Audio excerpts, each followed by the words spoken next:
Record button so we don't forget. We're going to give everybody a minute to come in. Good morning. Morning. It is so nice to see all your faces. We'll get going in a moment. I see a waiting room. It's picking up.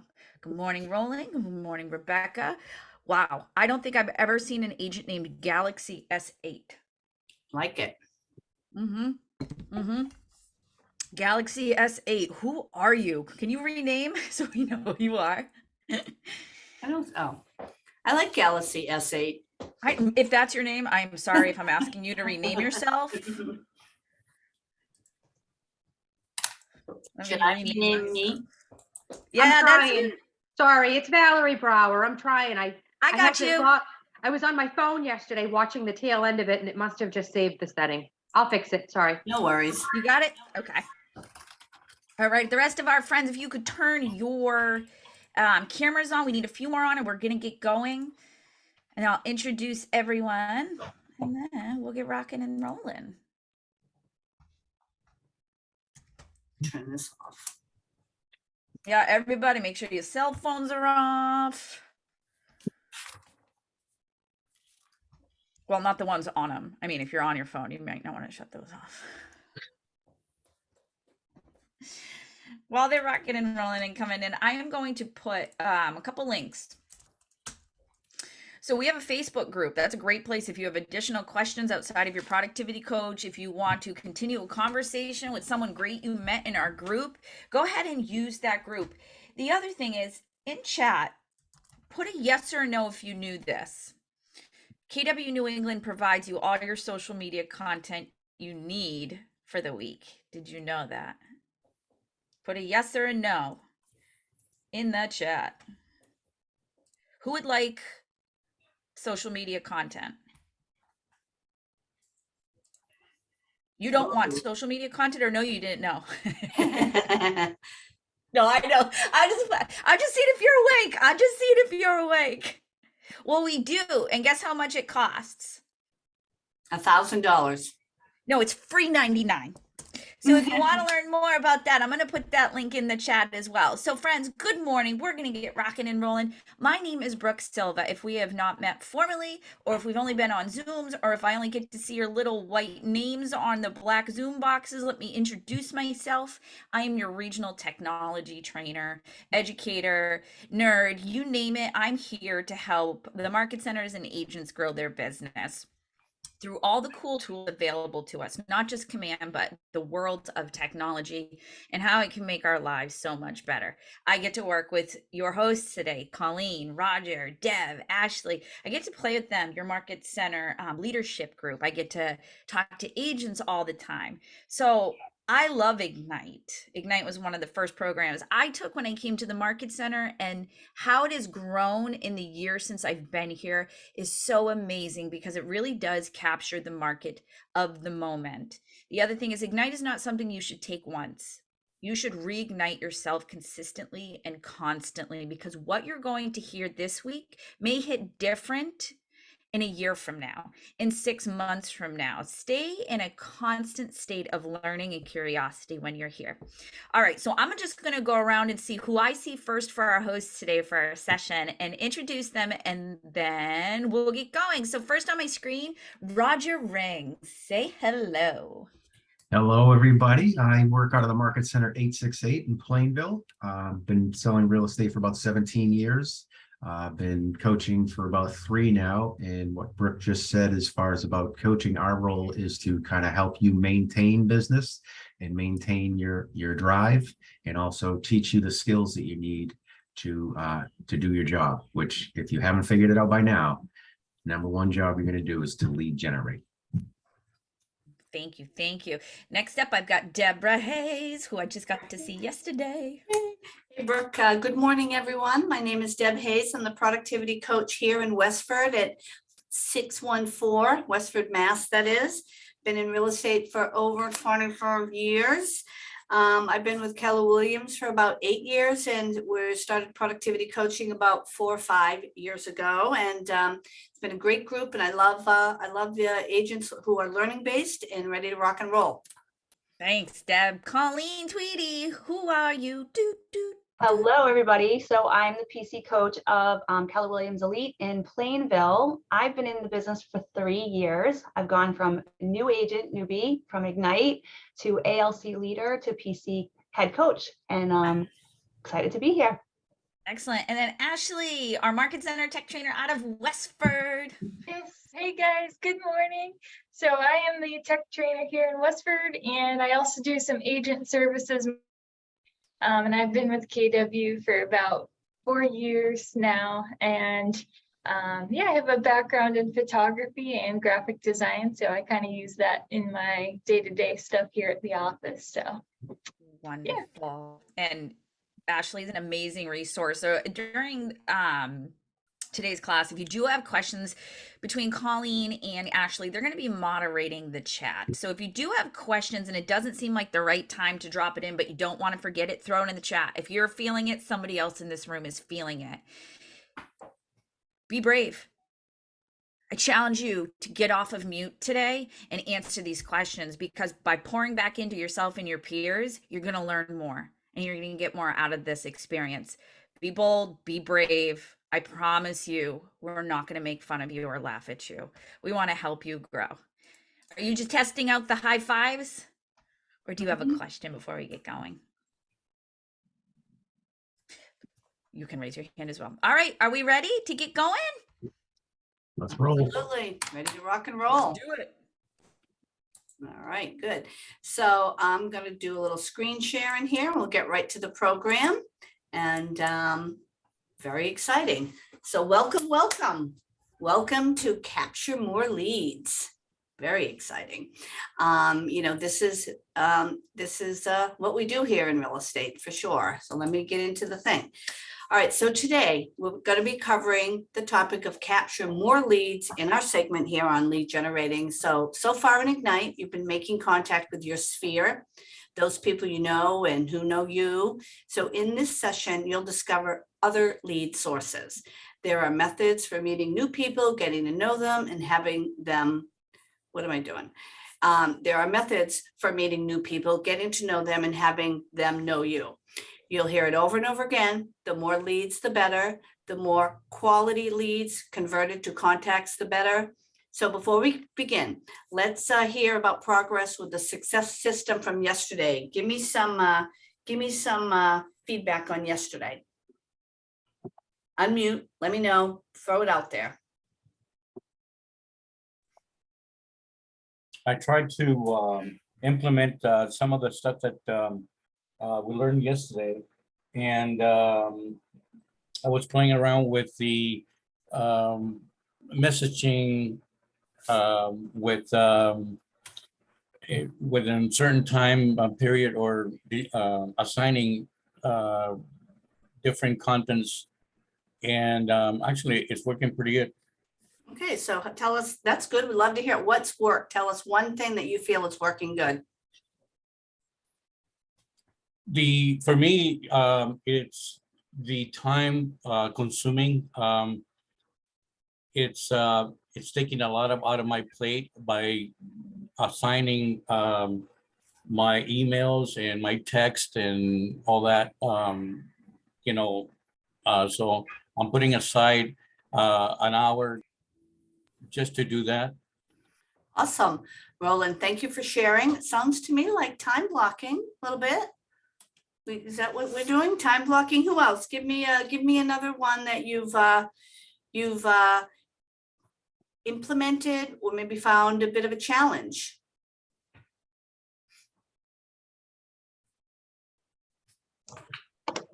I have one. Oh, you go Okay. ahead. Okay. All right, Rebecca, you're next. Okay, Rebecca, go for it. Oh. Okay, I'll go. I was just going to share that I actually had no idea that you could go into command and that there are already pre-made posts, and that you just basically click 1-2 buttons and then it goes straight to your page. So I was playing with that yesterday, and such a time saver, because I've been working with someone and we like schedule our posts and things like that, but what you can still do through command, but they're already pre-made, which is super awesome. So I've been utilizing that. Great, Rebecca. Are you referring to designs or is this? designs, and then there was also in just, I think it was in designs, but there's like actual posts that you just hit like basically share button. All Yeah, right. they're called quick posts. Yes, those. Yes. Right, And I then must- you add quick posts with what we give you on the growth call, and you don't even have to think about social media, and you become a marketing wizard. Yeah, right, it's quick so post. convenient. We need to look, I need to know more about those. They sound awesome. One more, Ellen, you had something. I'm very similar to Rebecca. So going through doing the campaign, setting those up for because I did my Facebook yesterday for the first time, actually, did the page for my as a realtor, and invited all my friends. And my goodness, my phone was blowing up all day. I have the newer iPhone, and for the first time in a while, I had to charge my phone. I was getting calls, DMs, everything. So it was a great experience. Okay, I just realized I had us on screen share and nobody could see each other. Is that right? You guys were on screen share and you couldn't see each other? Yep, we're on share now with you. Okay, good. I'll need to make sure, remind me if I get weird and don't do that. All right, cool. So love that. Well, now I'm going to screen share. Okay, so, all right, well, that's good. Love that feedback. Awesome. Okay, so today, let's talk about the agenda. So what we're going to do today, we're going to start thinking about what you will learn today, and let's consider what questions we might have and what we might like to learn more about, right? So first of all, did you guys do accountability partners yesterday or in the beginning of the week? Was that done, or I wasn't on that stuff? Okay, just wondering. Okay, so what questions do you have about learning? Let's brainstorm a little bit. What questions do you have that you want to learn more about?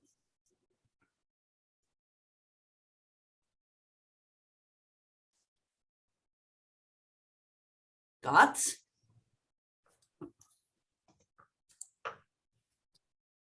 No questions? Everything. Share your wisdom with us. Everything. Let me write that down. Everything you will learn today. Anything more specific?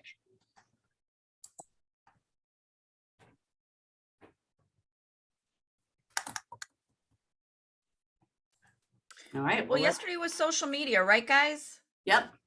So can you off share for a sec, Deb? I want Yes. to ask them a question. Yep. Off share.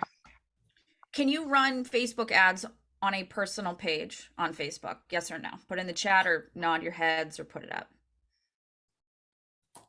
Yes or no? Yes or no? Can you run Facebook ads on a personal page? On your personal page, I would say no. No. No. Correct. Correct. Should you be starting your real estate business from your personal page? No. I'm going to give you the biggest hint so that you don't end up in Facebook jail, friends. Everything is called Facebook business, and now you own a business. I've put 2 links in the chat that are going to change how you do business on Facebook. Put these in your phone. It's the business suite from Meta or Facebook. Your family and friends know you're in real estate. I promise you they do, because it's all we talk about.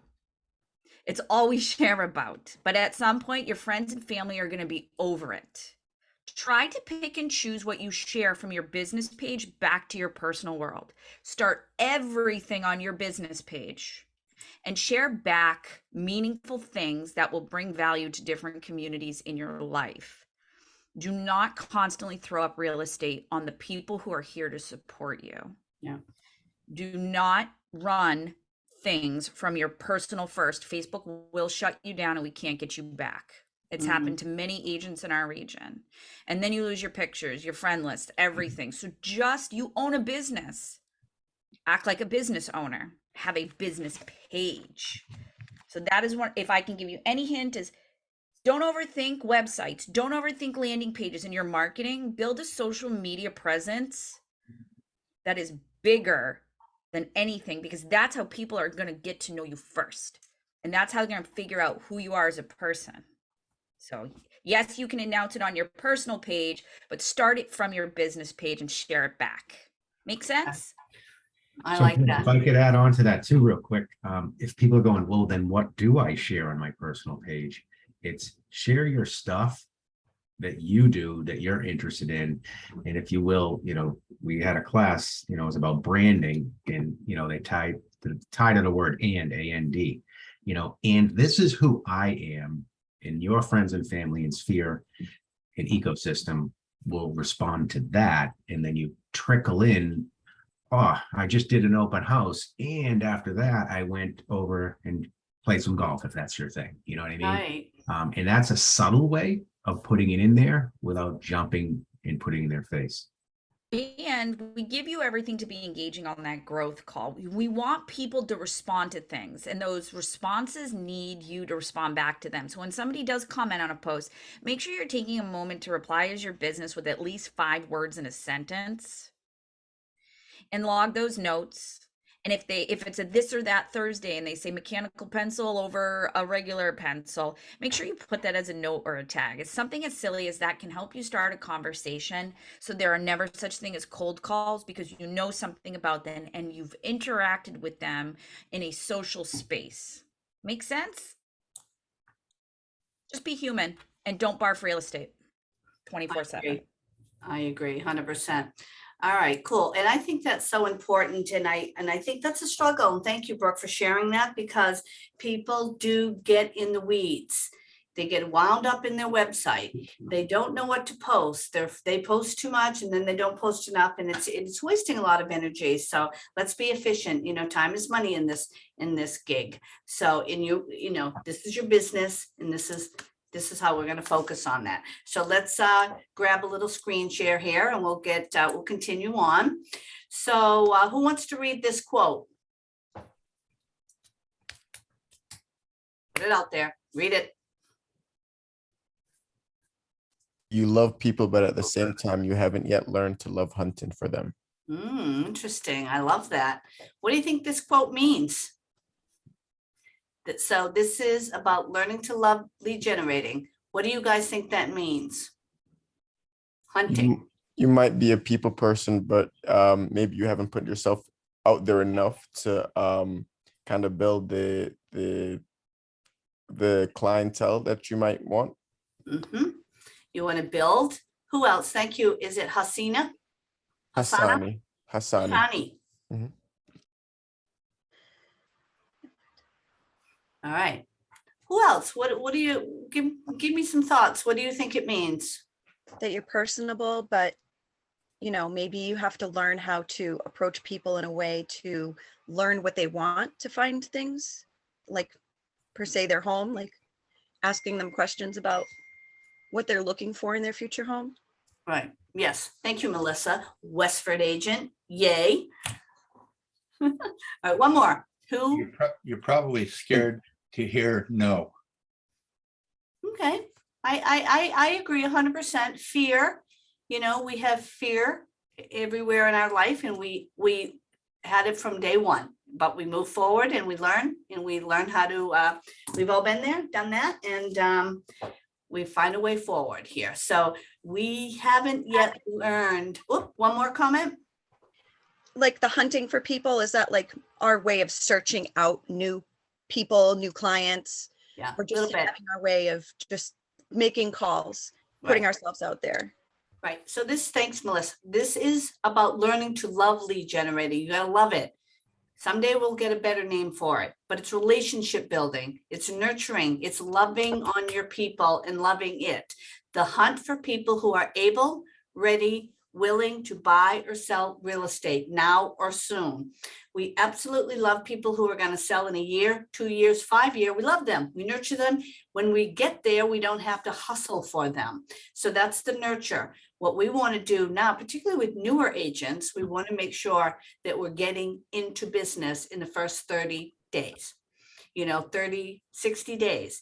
And, we're going to love on our sphere, but, this is called capturing more leads. So this, that's what we want to kind of tackle today. So our objectives for today are to gain a deeper understanding of how to create and disseminate lead generating messages, to be very purposeful, and be able to expand your referral strategies.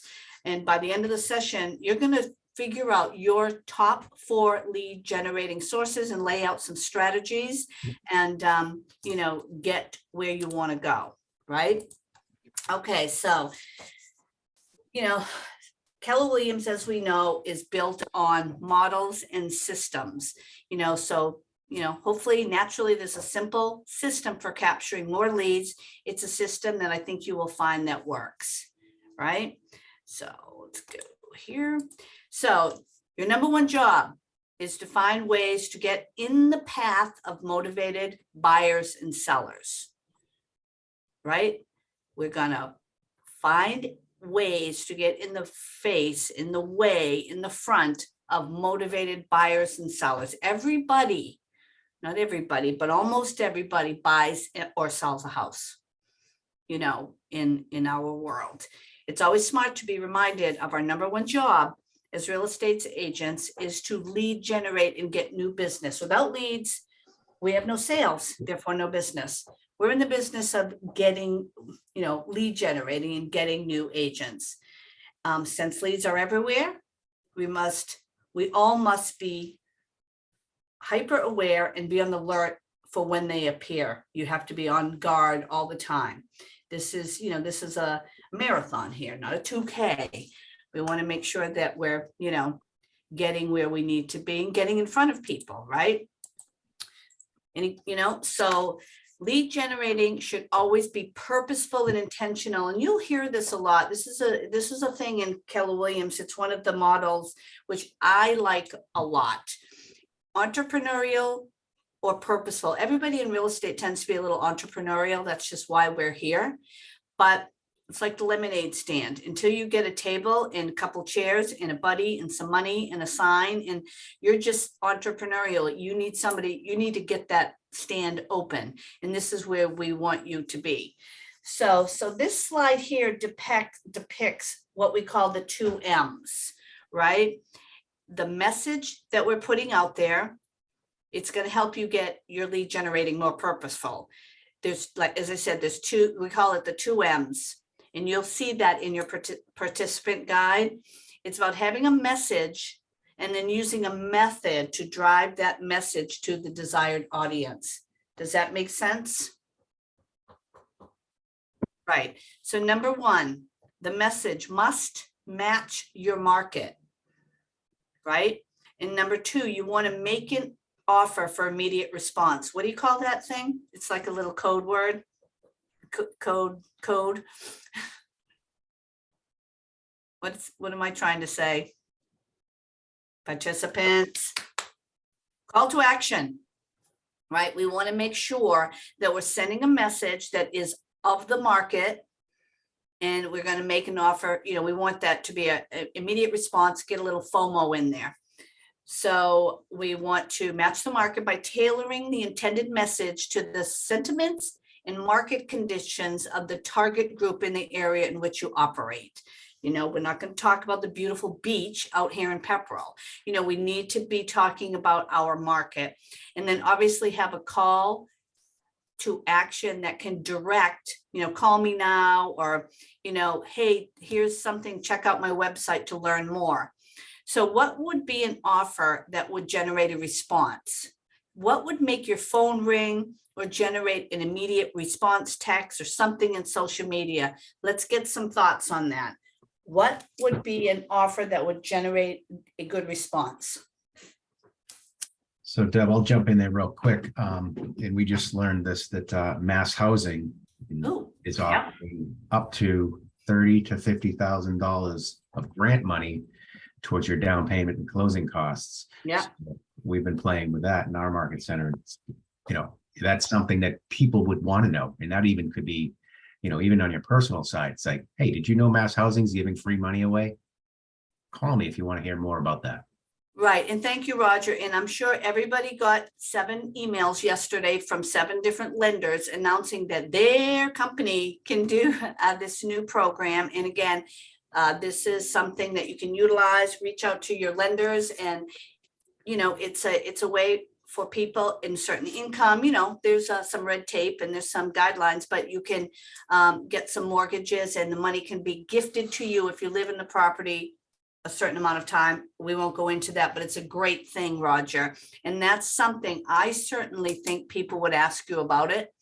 Right. That's an example of tapping into what's going on in the market and then offering, you're not giving them all because that's the mortgage officer's job to Yeah, explain. yeah, we don't know We're all the just details. tickling their fancy, if you will, and then saying, call me if you want to learn more, and then connect them with that mortgage officer. And of Yeah. course, you should know enough to be able to talk intelligently Yeah, about it. yeah, talk to your mortgage officer, figure it out first, and then post something very gentle. And you're gonna get people who are interested personally. You're gonna have people, mom and dads, looking at it for their grown kids or their whatever people, get them out of the house. Here's a good opportunity. So what's another offer? What's something else that might generate a good phone call or an immediate response? Who else do we have?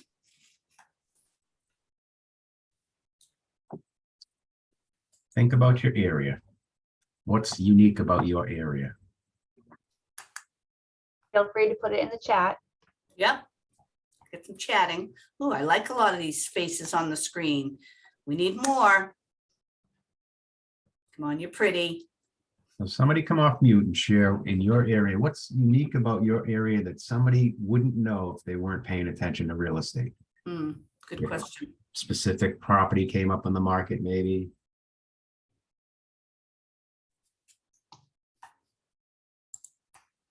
How about Our interest- assembly has a seminar that is bringing guests to speak about all kinds of different real estate lending and so on and so forth. So I posted that on my Facebook that it was coming up, and if you guys wanted it to attend, and I gave them the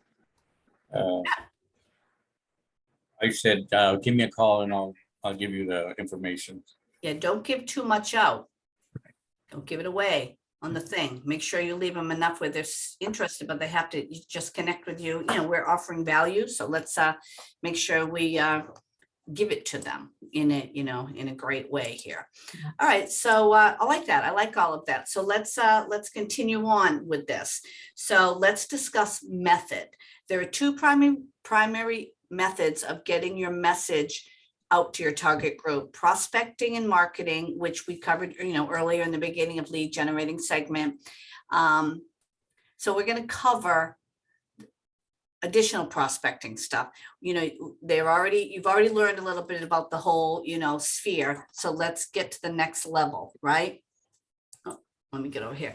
Okay, so when we're truly on the hunt for leads, you'll find many opportunities all over. Let's say you're at a coffee shop. Now you hear this a lot, but let's review it.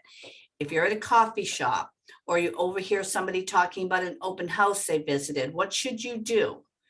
There's sort of a simple thing. You approach. It's like hunting. You approach, you connect, and then you ask. You approach with a kind of conversation starter. Hey, I overheard you were talking about an open house. Are you looking for a home in the area? Easy. Second, connect with the individuals in a way that builds rapport and trust. One of the best ways is with questions. Look for opportunities to be of service to them. I've got a list of homes for sale in the area. I'd love to connect with you so you can stay informed of what comes on the market. And then finally, if it's appropriate, ask to meet with them and learn a little bit more about their situation. If you're overhearing somebody at a coffee shop, you're going to sit and talk about all their business right there. Offer buyer consultation, seller consultation, strategy session. I kind of like strategy session. A couple of the teams in my office use that. I like it. So, and always, don't forget the Ford method. And I believe we've already talked about that Ford conversational method. So be on the lookout. You're always hunting, right? So give me some ahas on that. What are your thoughts? Have anybody experienced that thus far? So Colleen, if you want, you can, so Colleen and I can just kind of demonstrate that conversation if you'd like. Oh yeah, let's do a little role play. Love it. Okay, Colleen, if you will, you can be the person in the coffee shop who just mentioned something about looking at an open house. Okay. All right, cool. Hey, I just heard, did you mention you were just at the open house down the street? Yeah. Oh, really? How long have you been looking for a home? Oh, we've been looking for like ever, like Oh 6 my months. God. Yeah, what's going on with that search? I find buyers are getting frustrated and sellers are giddy with joy. Yeah, I just feel like everything's like the prices are so high and there's just so many people, and it can be kind of intimidating to go into these open houses with all these people. And I mean, how are you going to win a bid when there's so many people like throwing money on these houses, right? Right. Yeah, I've seen that. I can appreciate that too as well. I mean, I can imagine what it feels like for you guys. I mean, we've been doing well. Allow me to introduce myself. My name's Roger from Keller Williams, and that's what perked my ears up. And I was just curious, how are you finding the process? I mean, that's got to be frustrating for you guys.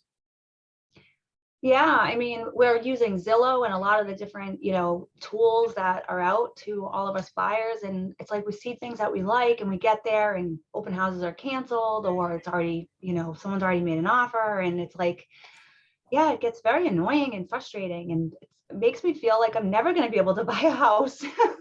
You know what? You're not the only person who's been saying that to me. And in my experience, that's the way some buyers are feeling. And now with the new interest hike in the last 6 or 7 months, I mean, we were down around 3%. Now we're up at that 5.5%. And some buyers have just opted out. But you know what the good news is there? What? Exactly. There's less buyers in the market. I mean, granted, prices are still kind of elevated and high, but we're actually seeing things change and shift. And we're seeing homes stay in the market a little longer. So that's actually an opportunity for buyers to kind of get an opportunity to get out there and look. Who's helping you with your search? I'm curious. Nice. Well, not really anyone in particular. Just I've talked to a few random agents here and there. Yeah. All right. Well, that's cool. I can understand it. So you're using Zillow and the internet for the most part? Yeah, yeah. Yeah. What's holding you back from actually connecting with a realtor? I don't know. I mean, I just kind of feel like if I go into a house and see what I want, then I'll just talk to that realtor and they'll be able to help me, right? When I finally see something that looks like it's going to be doable. Well, you know what? That's true. That's certainly the case. But what's your understanding of how real estate agents work and what goes on there? I don't know. I mean, they just help me buy a house, don't they? You would think, right? Absolutely. Well, let me just, if you don't mind, if you got a minute, I can explain. There's a lot going on there, and I could get together with you and sit down with you and kind of go over the process and and explain it all to you if you wouldn't mind. I mean, I got no problem. There's no obligation to sit with me as well, or even work with me after that. But I could just explain how I work and see if we can make a good match. And I'd love to help you out. Actually, that would be awesome because I've never had anybody actually offer that to me. So I think that would be great to hear, like maybe how to go about this. And because we really do want to buy a house and be in ASAP. Yeah, and it is a tough time to navigate all this on your own. I can appreciate that. So why don't we do this? Let's get together. What works best for you? Next Tuesday, Thursday, or Wednesday in the evening? Yeah, probably Wednesday at 6:30 would be awesome. Love it. 6:30 Wednesday. Do you mind? I'll just grab your phone number. What I can do is I'll text you, just to confirm it the day before, but we can certainly meet at the office or we can meet someplace else wherever you're comfortable. But I can follow up with you if that's okay, if I can grab your phone number. I know Yeah.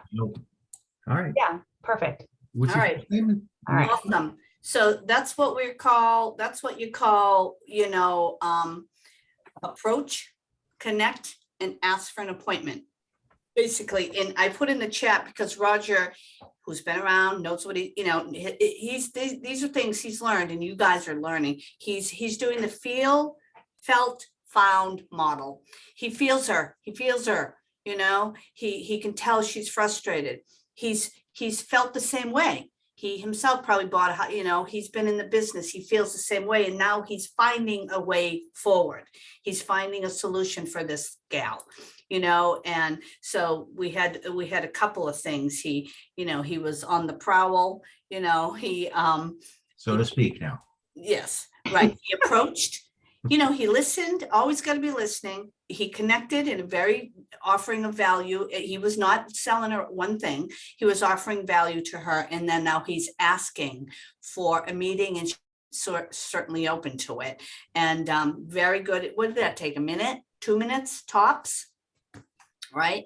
So let's, that's kind of where you're at. So I really like that. What does everybody think about that? Is that feeling good to people? Who's asking the one question, how I got there? What do you mean? Practice. Practice. You just Colin and I doing it. do that consistently, and then she bounces it back on me, and then we give a little feedback, and you just keep moving it. And you break the conversation down into those 3 steps and go, introduction, create some connection there. And then, you know what?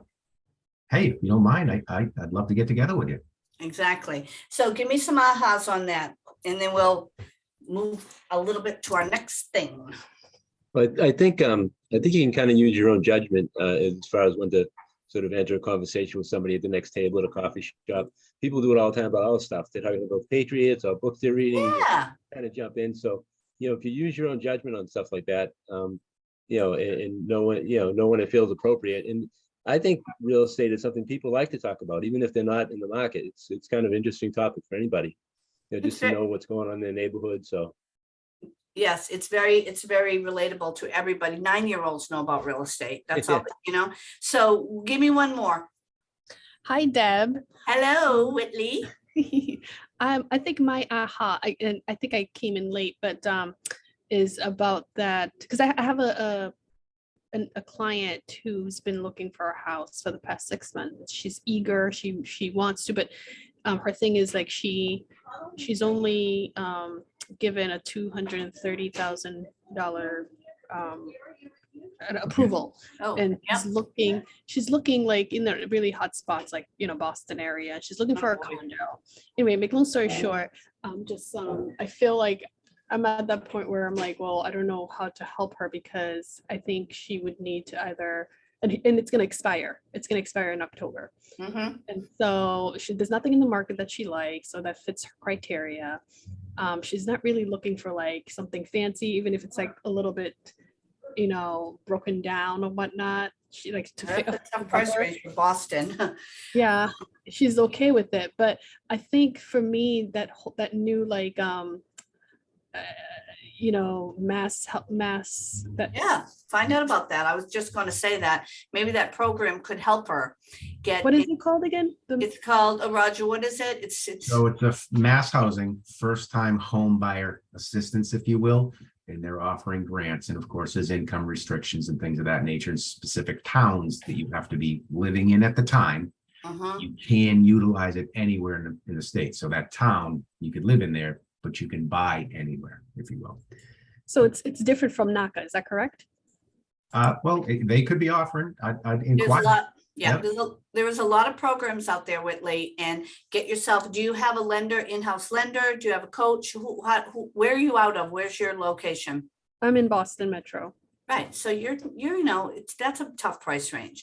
It's a tough price range. So I just feel like I'm not, able to help her. And I guess with her, because it's going to expire, if I could ask her, maybe if she could, find something a little bit more beyond her approval price, if the mass housing might be able to help. That's going to help her with down payment and closing costs. Down payment, okay. Yep. So I would say offline, take it offline. I would connect with her lender, first of all, and say, look, is this the best program for her? Do you guys offer anything that's going to help her out? Then you might have to have a discussion with her as to her expectations and her budget and all that good stuff. So, but congratulations, you have a buyer. This is what prospecting is all about. That's why we're here, so that now you can have a problem, right? Right. And that brings you back to, Deb, that brings her back to where is she? She's ready, willing, and is she really able? And that reality expectations conversation has to happen. And that's your role as the agent, to have that reality conversation. Exhaust all other resources. And then sometimes, we're not going to be able to afford Boston, but we could afford out here. Have you ever considered that? Yeah, it's tough. All right, cool. So now we're discussing prospecting. And so we've been discussing prospecting and marketing in earlier sessions. So let's go a little bit deeper on this, right? Let's say, who wants to read this?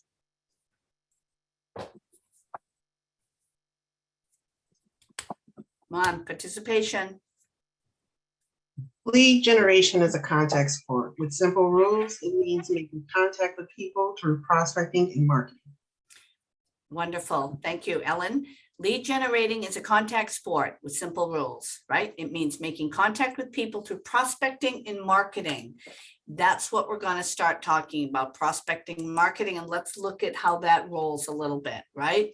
So you've seen this chart before. Everyone knows, and every lead you prospect is somewhere in the graph, right? Wish I had one of those pointer thingies. So everybody is somewhere in the graph. And as I said before, most people that you know will buy or sell. That's life, right? It never goes away. I don't care what the interest rate is. I don't care what's happening. Real estate never goes away. Your job is exactly the same. It's just a different perspective for you to whom you're speaking with. The question is, are they at the top and they're going to move, the bottom, or somewhere in between? Get yourself a little thing, right? So do you prospect to leads that are on their way up, that is moving up toward buying? What do you think? Do you only prospect leads that are on their way up? These guys. No, because they can be anywhere. Just right, right. Every lead that you catch and build a relationship with is a potential buyer or a seller or a source of a referral. You know, people like to work with people that they like. And if they have friends, they want them to be in good hands with somebody that's going to take care of them. So who do we prospect for and when? Who are we prospecting for and when? As soon as we get our license, our family and our friends. As soon as you get your license, I love that, family and friends. And when? The day before you take your test, while you're in class, you're letting them know it's coming, get ready. The answer is all the time. All the time. You know, who, I forget, was it Roland? Somebody was doing, yes, it was Roland, time blocking. And this is what we're going to do, right? So you start in session 5, and here it is again to remind you 2 methods of lead generating, prospecting and marketing. In that your business should be prospecting based and marketing enhanced. Which is better? Let's do a little remembering from previous class. Why is it better to be prospecting based than marketing? And why is it better to be prospecting based and marketing enhanced? Tell me, talk to me. Prospecting or marketing? Because prospecting is getting the business, and marketing is enhancing the business. I like it. Who else? That's good. I like that. Who else? Give me something else. Who else is on here? I think the prospecting can teach you who you have to market to. You know, by prospecting, you know what who's more likely to want to buy or sell in the future. Okay, thanks, Michael. What else? Why else is prospecting? Yes, David. It seems like prospecting is more one-on-one, whether it's on the phone or just, you know, face-to-face conversations, however that works out. So they get to see who you are immediately. Right. And what else? One more. I'm looking for one thing about prospecting versus marketing. Immediate. What else? So I would say prospecting doesn't cost you anything. Marketing That is it. Thank costs you you. something. I can't see who said that on the screen. Is that you, Roger? Yes. You sorry. know stuff. I know. Let the people. No. Let them out. Yes, it's free. Basically, you know, if you play your cards right, it's free. You know, we have a phone. Well, it's not free because we pay for it, of course. Prospecting is essentially free and simply requires your time. You're front heavy on time right now, as opposed to money. You know, marketing costs money, and it's more of a wait and see. That's sort of it, and it's long term, and it's great, and we do it. But prospecting builds business right away. It's more immediate, as Michael said. Right.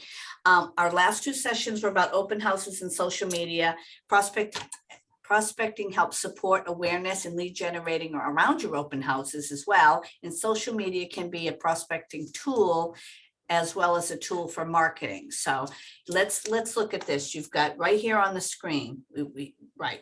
Marketing is more intensive, it's passive, it's long-term. Prospecting, time intensive, proactive, and give immediate results. And that's where we want for you, you know, you will be in this scene for a long time, and that's exactly right. So we want to make sure you're starting off fast and good and clean and lean machine, and then you're going to run all the way to, you know, sort of long-term big marketing pieces. So so I don't know if you guys have your participant guide. You know, this is really prospecting sources out of the MREA book. I hope everybody has that MREA book and is reading it. Don't tell Gary Keller, but the beginning is a little slow, but you know, it talks about being in business. This is your hardware store. This is your lemonade stand. You own it. And that's what we do here at Keller Williams. You're not an agent. You're Debbie Hayes Real Estate, Roger Ring Real Estate Company, Corporation, International, whatever you want to be. So let's start by getting you right into business. So obviously, there are many prospecting sources to share your message through. Have you guys tried any of these resources right here up on the screen? Phone, face-to-face. What do you guys say? Give me some thoughts. Has anyone tried any of these resources?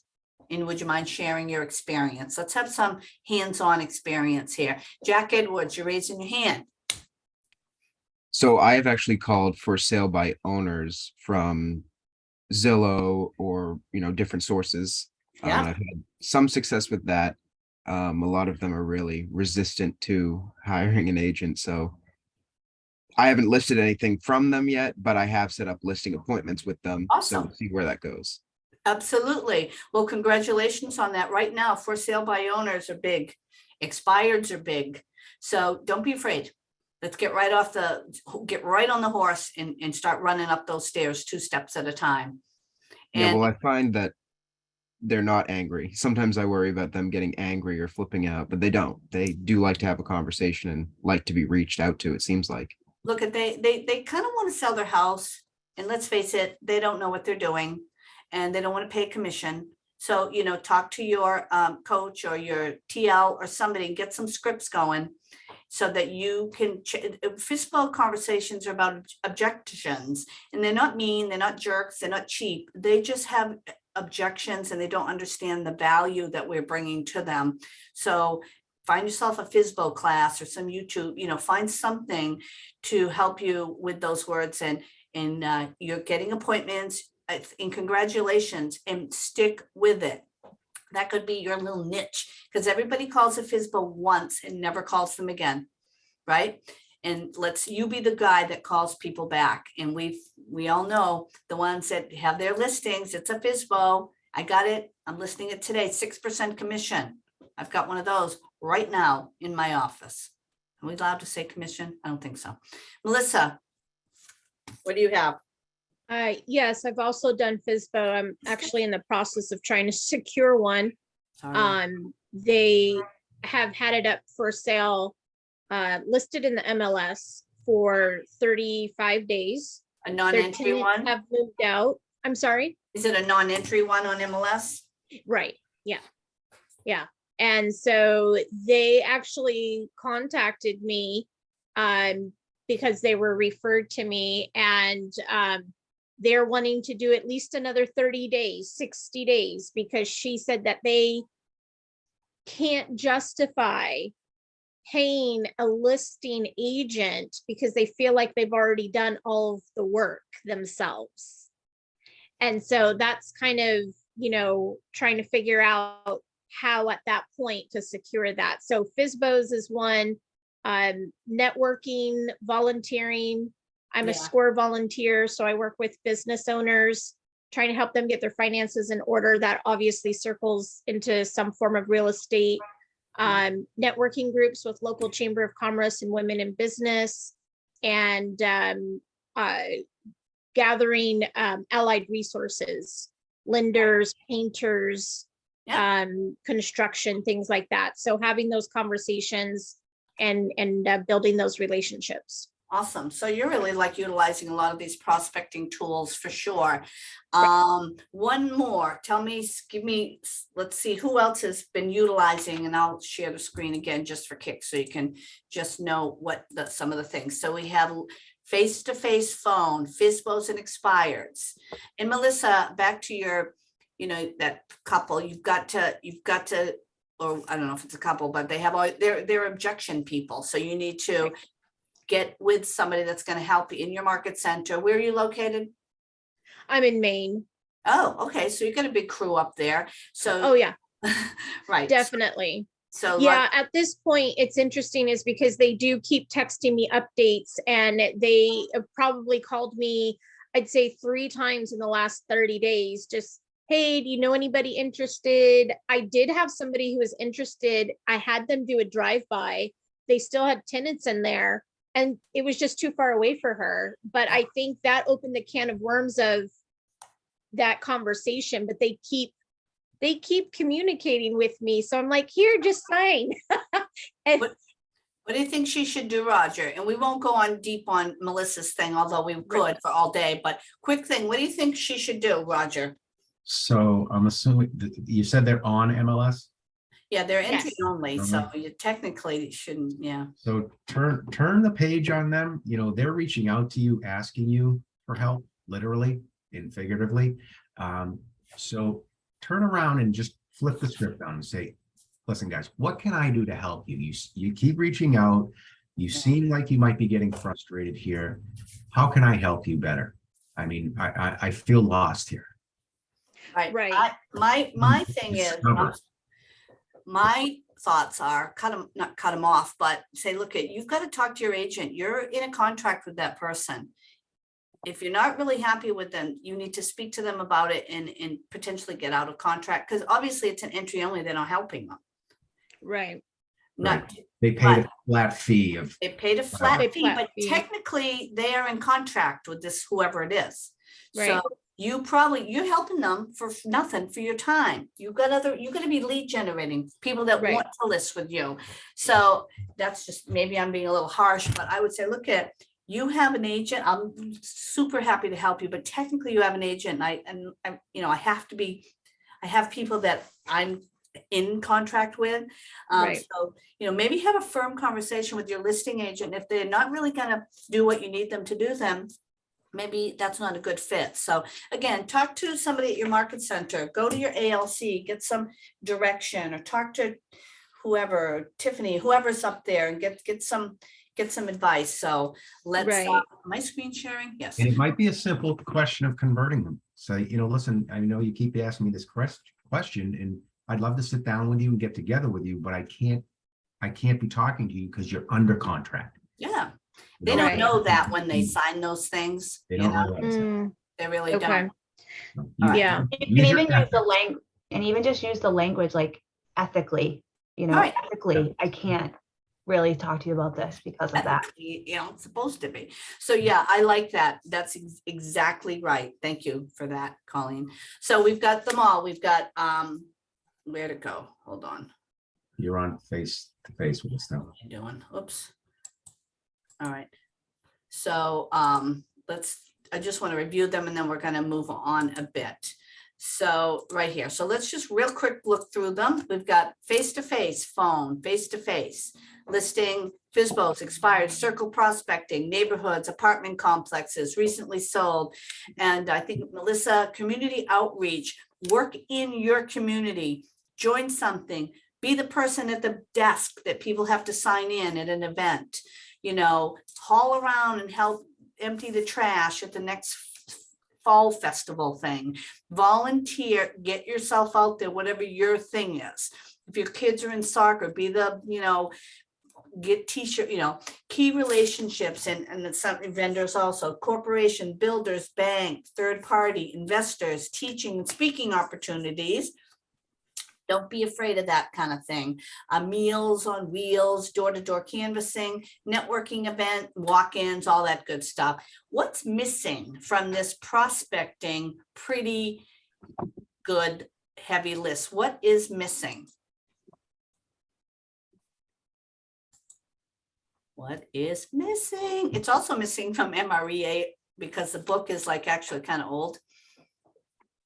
Social media is coming through the chat. Social media is missing. I don't know what year MREA was written. And, you know, yeah, social media is missing. How do you think it is best to approach prospecting? Do you think it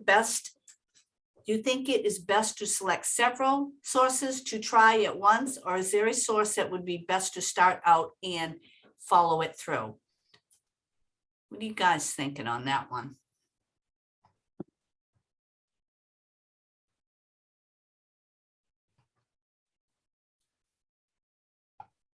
Like of that list and social media, what do you think? Like if you had to pick 4, and it's really you, it's your thing, you know, it's your business. What do you think?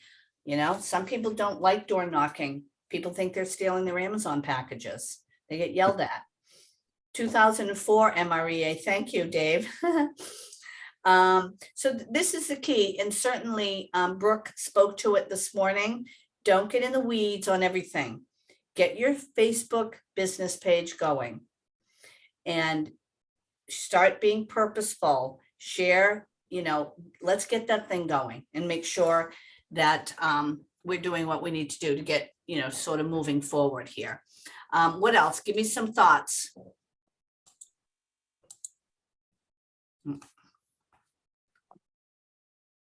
Anything? Oh, I've found the face-to-face, you know, walking around the neighborhood less awkward than the phone calls.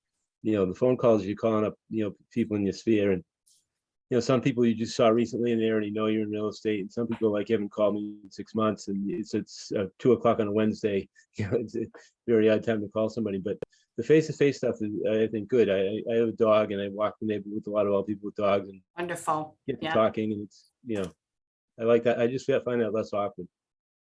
Exactly. I love that. Face-to-face at the end of the day is best.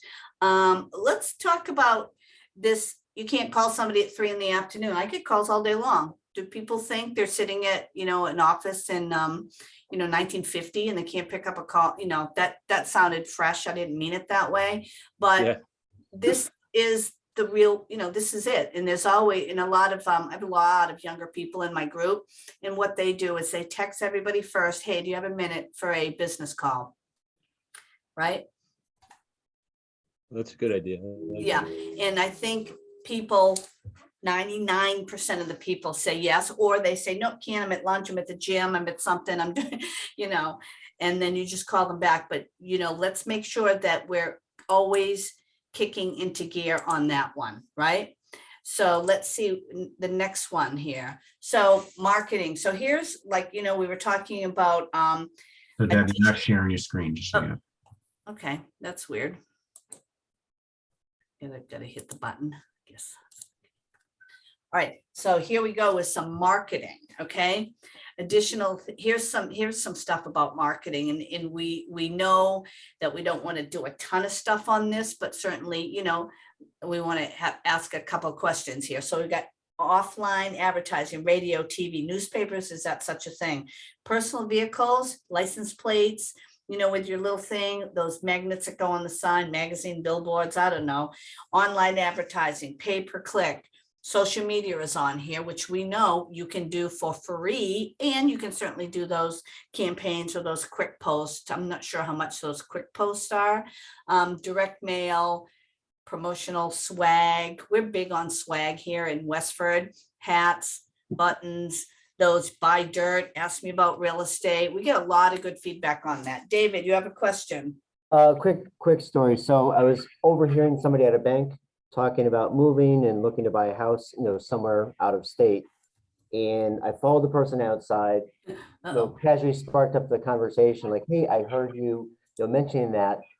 Are you working with an agent? Do you have somebody that would help you down there? And the person said, no. I said, well, listen, would you promise to, take a picture of my car? I had my wife's magnet because I just got licensed. So I had a picture of my wife's magnet. I said, would you promise to take a picture of that? Give my wife a call. She's absolutely going to find somebody that you'll love to work with. So, so it's sort of like a having a big old validation that I am who I am and I'm not just some, odd person. Well, I'm not anyway, but still a helpful person. Awesome. That's good. Anybody else have one of those hands-on experience?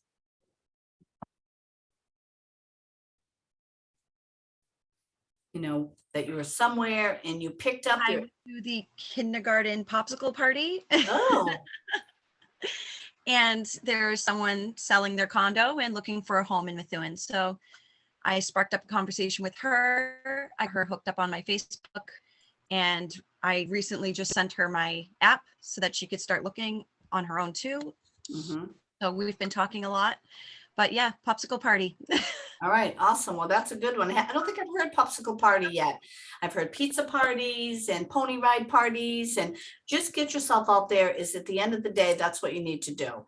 So let's talk a little bit more on this other piece. I'm going to screen share again. So there are sources that use both prospecting and marketing. For example, open house, which you guys talked about in section 7, right? I think it was 7. You talked about geographic farming in a couple of the slides, as well as seminars, events, and referrals. What is a common prospecting method to use with open houses? Let's discuss that briefly.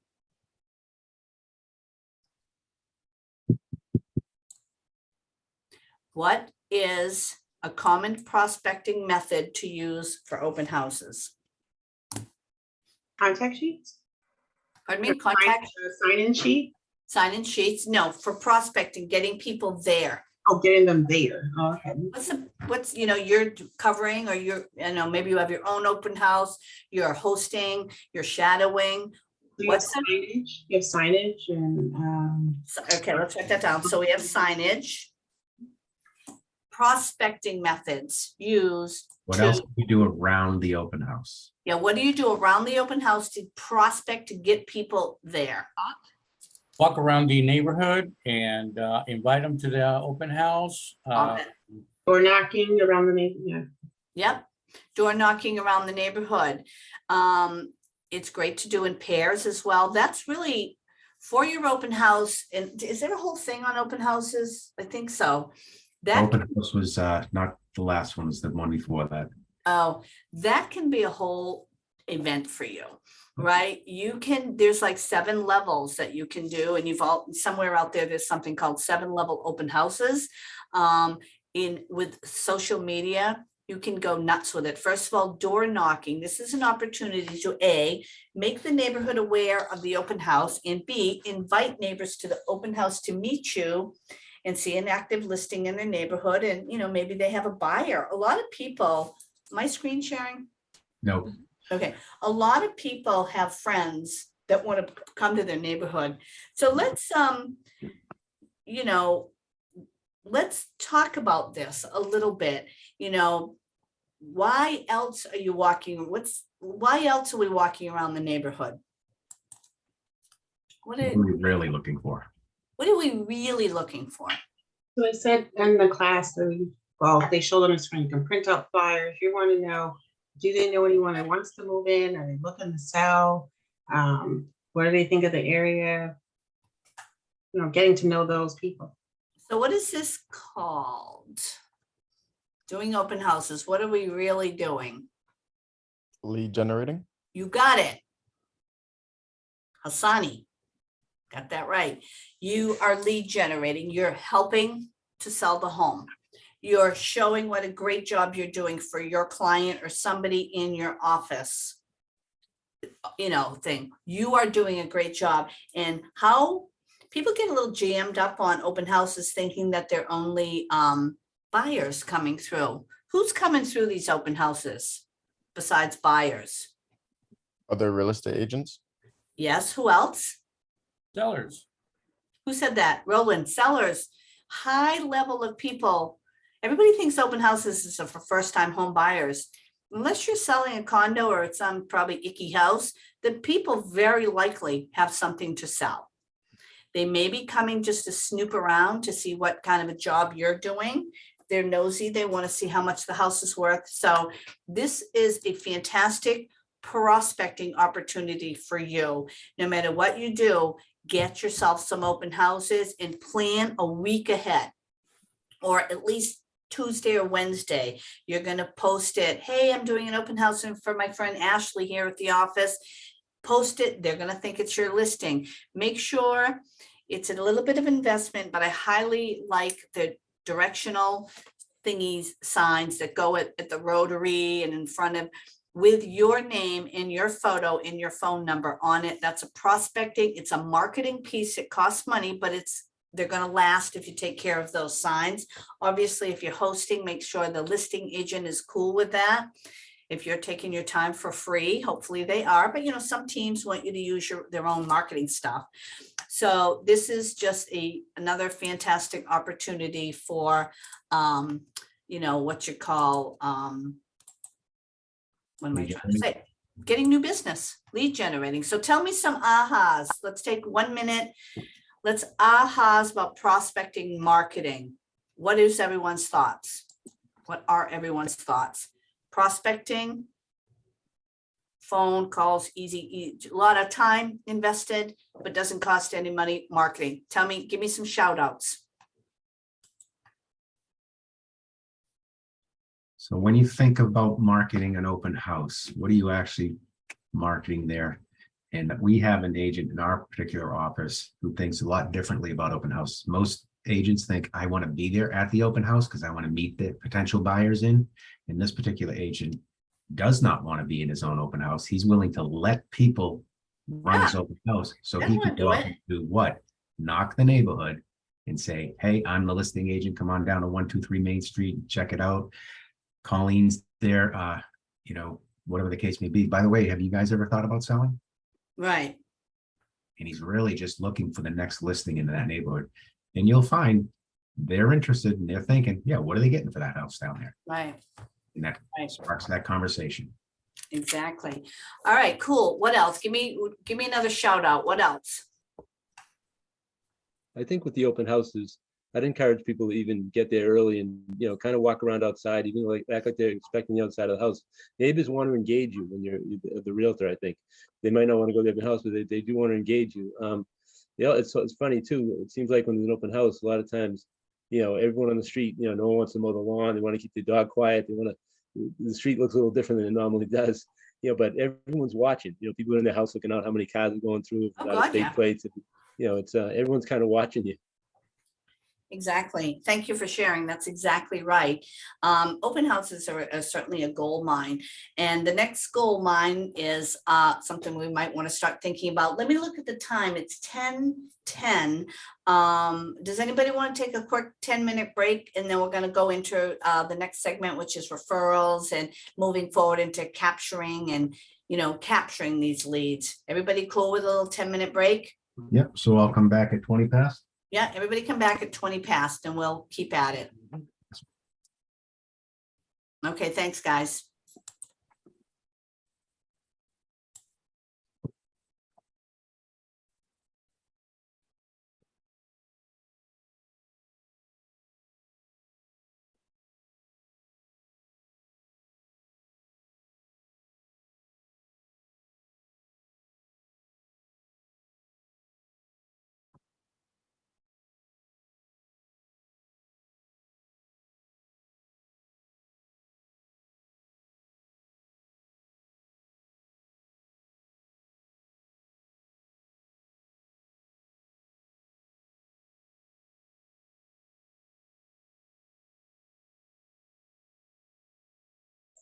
Oh, I stepped away for 1 second. Are we on break? Yeah, we are. Yes, we're on break until 20 past. Oh, really? It was 30 seconds. Okay, thank you. No worries.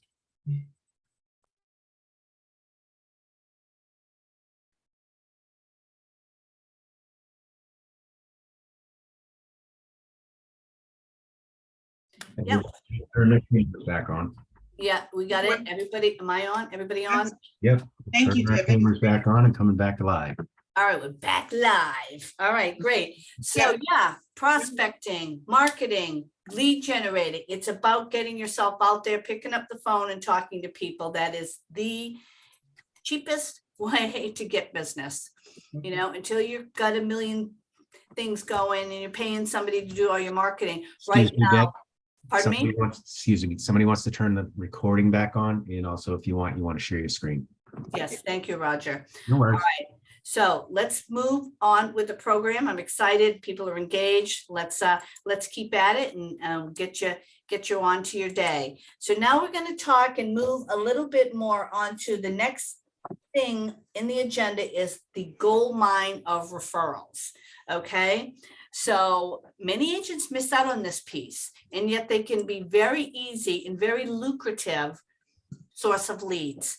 You know, imagine if leads simply came to us as referrals from your friends, family, coworkers, neighbors, hairstylist, everybody. We'll talk about the different types of referrals and the systems to put into place to make the most of these referrals. We're going to be looking at client referrals, agent to agent referrals, worldwide referrals, and you know, we won't go too deep on that, and business to business referrals. And that's important, right? So we talked about earlier, top agents rely on their sphere and their clients as their greatest source of resources. Some agents even say 90% of their business come from referrals, right? You've heard that, everybody in the office running around, I get all my business from referrals, right? But I'll tell you, you plateau out of that. Who has done that? Me. If you rest on that and you don't work on your business, always, you kind of plateau out of them. They move, they whatever, and you just lose contact, and that's not cool. It begins with setting the expectation with your sphere that your business runs on referrals and that you trust them to provide them referrals of people who they know who might have a real estate need, right? Yes, you want to set the expectation, then provide value. Always provide value. Share your KW app. If you don't know how to do that, talk to your tech person at your office. Share market stats. Find that stuff. Go into MLS, go into the board, find somebody again in your office, and get yourself a nice vetted vendor list. And you can do, and that's a great lead generating thing. Hey, John, I know that you have a beautiful house over there and that your landscaping is awesome. Who do you use? I'm trying to build a really nice vetted vendor list, kind of new in real estate, and I'm just getting going, and I really want to provide value for my people, and I want to know who's your person. Give me some people. And that one call is going to elevate you as a person of integrity that wants to do the right thing for their clients, right? But what are some ways you can provide value besides the three listed, you know, where are we? Like, how else can you provide value? I'm on the right screen. Oh, hold on. Always, where am I? Sorry. Whoop. Agent to agent refer. Okay, I bet I went a little forward. So make sure I'm here. Okay, sorry. All right. So so by the end of the so you want to make sure that you're doing a great job and people are thrilled to be around you. Who do you know that would like to experience that? And if you have provided good experience, make sure you're getting some referrals on some feedback on that so you can share. Right? So agent to agent referrals, what does that mean?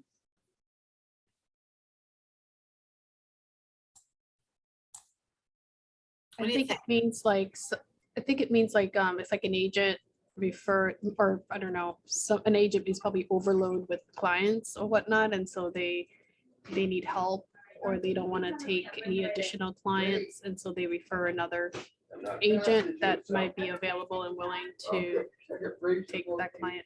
Right. I mean, that's a very good source. So what might be a reason for an agent? What are some reasons that an agent might refer a lead to you? They're too far from that particular person, or they might not want to work with that person. Yeah. Even if it's only 20 minutes away, sometimes they just don't have time, particularly if you're a top agent, you're busy and you're running around and you're lead generating all the time. You get leads and sometimes it's just that hair too far. 15 miles for us rural isn't that bad, but if you're in Cambridge and you got to go, over to Somerville or Quincy, that's like an hour, So what else? What other reasons why an agent would refer it to you? Might not be their area of expertise. They may just want to file, work on single family residence, but you may have somebody who wants a multifamily or an investment property or a commercial. They may want to refer it to another agent. Yeah. What else? One more.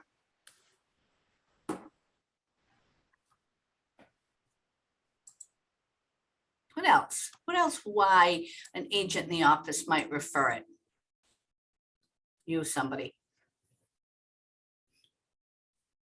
We have a different area in the chat. Yeah.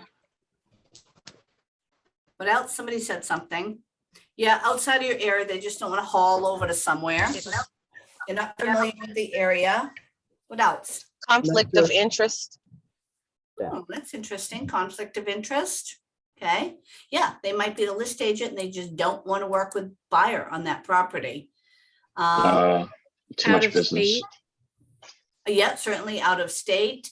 They're just too busy. Somebody may have a particular price point that they only want to work in, and this person is just sort of not in their price point, and they're too early in the process, and again, they're just too busy. So also, I think I referred a few clients to NACA because they were NACA affiliated, and they have their specific agents that they use. So yeah. I've had to do that a few times. What does NACA mean? I'm not sure exactly what it stands for, but it's basically a low income. It's just like a way to help low income families be able to, or first time buyers to be able to afford. Oh yeah, affordable housing, kind of affordable housing. Yeah, and they kind of go through the whole process as far as getting you the right mortgage and following you through, making sure that whatever they're approving you for, you can actually afford it. Exactly. Yeah. And Dave wrote in there, rentals. Sometimes people don't want to do rentals. We're in Massachusetts, rentals are a nightmare. So the point of this little piece, agent to agent referral, and this is really, I see it in my office, huge. Make sure you're the top of mind with agents. So they think of you first when they need to refer somebody. Keep in mind that you are competing with other agents for their attention, and you should be constantly thinking of creative ways to stand out, be different, and be remembered. Many KW agents build their business with agent referrals, and you can too. And that's just a system, This is how an agent referral works, okay? When the agent refers a client to you, you agree to pay that agent a certain percentage of the commission, and vice versa. If you offer a lead to somebody, you should be getting a referral. Now it depends on your office. We don't want to get in the weeds on this necessarily. But some of the agents just throw you a bone, and they don't even care about getting the referral.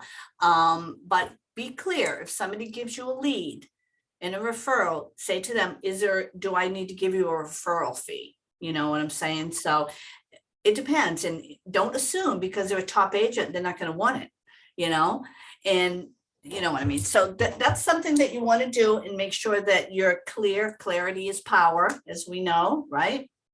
So let's look at a quick, sort of agent to agent referral.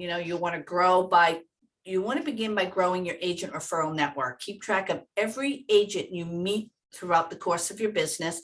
And by the way, you can get referrals that aren't people from Keller Williams. You could get a call from some agent down in Florida, some small office that doesn't have a national presence and doesn't have any national referral system.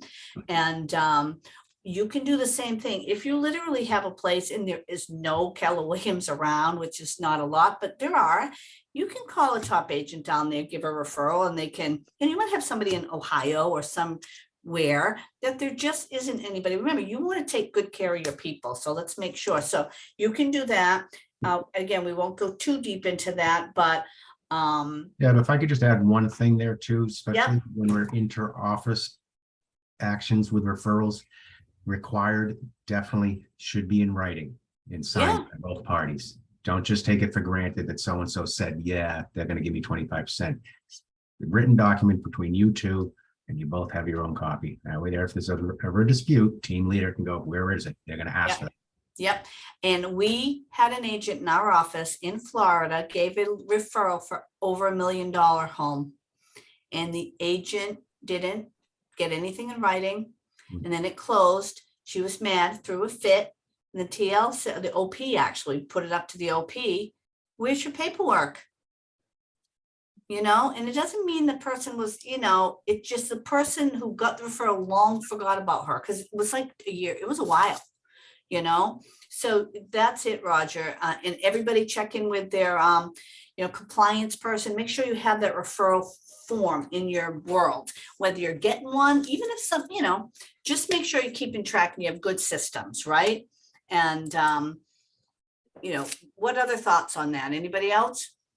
Quick question, put Roger and Colleen on the spot. Could you do like a 15-second, just that conversation you guys met at Oh, Tony love Robbins it. Thank conference? you. Awesome. Let's do another referral thing. Asking for a referral from another agent? Yeah, a little role The play. idea that, hey, Colleen, I met you at that, whatever, Tony Robbins event, and I have somebody who's in your area. Oh, How so do you with make that sure it's not- conversation, when I'm handing something off. Yeah. All right, ready, Colleen? Yep. Hey, Colleen, how are you? What's going on? Hey, Roger, how's it going? Good, good. That was fun the other day when we got together. But real quick, I've got a referral for you here, and I was just wanted to share some information and just discuss it real quickly if you get a minute. Yeah, sure. What's going on? How can I help you? All right, I am offering. You know, I have a client. Little feedback around them. You know, they're A, B, and C. You know, they're looking for a house over in your area, and I've got them pre-approved for you as well. And I just wanted to hand them off to you, but I want to make sure they're in good hands. Yeah, absolutely. So you said they're pre-approved, they're ready to go. Have you set them up on an MLS or anything like that yet? No, that would be something I'm going to let you do. Okay. But I just want to make sure that they're being well taken care of. So I will be checking in with you and them from time to time during the process. And I'd appreciate it if you could just keep me in the loop as well, because they may share something with me a little more than they might share with you or whatever the case may be.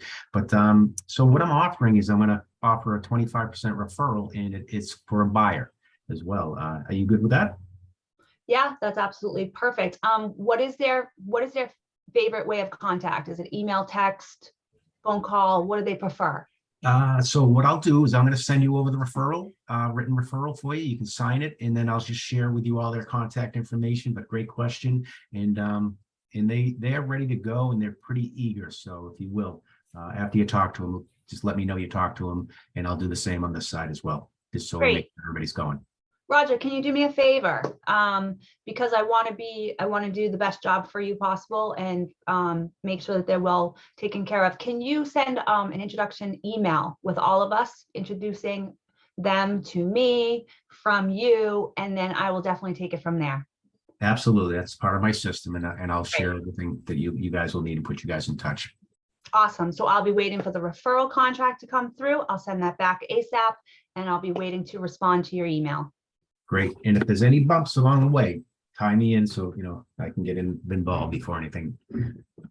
Right. Absolutely. I will keep you informed as we go. All right, cool. Thanks, Pauline. I appreciate it. I know they're in good hands with you. Awesome. Great job. Great job, guys. The bottom line, if somebody says, do you want a referral? The answer is yes, right? Never know unless it's really not in your area. And obviously then you say, you know what, it's just way out of my way. Does anybody want to do one? Let's talk about having agent in our own office referral. How can you as a new agent make friends with some of these agents? Anybody want to do a little scripting? Roger, Colleen, you want to do it like Colleen, you're new, or Roger, you're new, Colleen's buzzing around the office all the time. You're in making your phone calls and you see that this Colleen does a lot of business. Does anybody want to see how that discussion would look like? So just to set the stage, I'm a new agent asking an experienced agent for referrals, or? Yeah, I want you to make, you see this Colleen running around the office, you're in every day, you're making your phone calls, you're doing the DT, D2, and you want to pick her brain. She's on ALC, you know, you want to like get yourself in top of mind for her. Top agents not going to run around looking for you. They post things on the page. Hey, anybody want to do an open house? You got to call them up. You have to be proactive. So why don't we do that? So is everybody clear on the assignment? Yep, I think so. All right, we'll set the timer. Go. Again, hey Colleen, how you doing? Oh, hey, Roger, how are you? Okay, cool. Do you got a quick minute? I see you might be busy. Yeah, I have a quick second. What's going on? So I just wanted to ask you a few questions. As you know, I'm new, and I'm just really trying to start my business, which I'm sure you can relate to. I'm sure you didn't start this way, but I was just curious. I mean, if I run across anybody that is in my database that I'm not comfortable working with because I might not know something, or they're looking for more experienced agents, because that might be one of their objections, and I just don't know how to handle that. Is that something that you would be interested in working with me if I could negotiate a referral fee with you on something like that? Well, yeah, I mean, I would love to help you with any way that I can, obviously. And also, Roger, maybe we could also sit down. I'm kind of busy right now, but maybe we could set up a coffee meeting to sit down a little bit more about that, because, you know, as much as I want to take your referrals, I also want to see you succeed as a new agent as well. So maybe we could talk a little bit about how you could handle those situations as well. And use me as a last resort, that if you know, if you can't close it, or you don't feel comfortable, then you could pass me off, or I could even just help you out with it. Right. All right, fair enough. Good agent. Can Good. I just follow up with you and check in with you later? Yes, absolutely. Awesome. So Colleen, great response as the senior agent. Look at, yeah, I'd love to help you out, but you're starting out. Don't be giving your stuff away, right? You know, but Colleen, I also, what do you guys think about that? Let's let everybody give a little commentary on that. Anybody have any thoughts?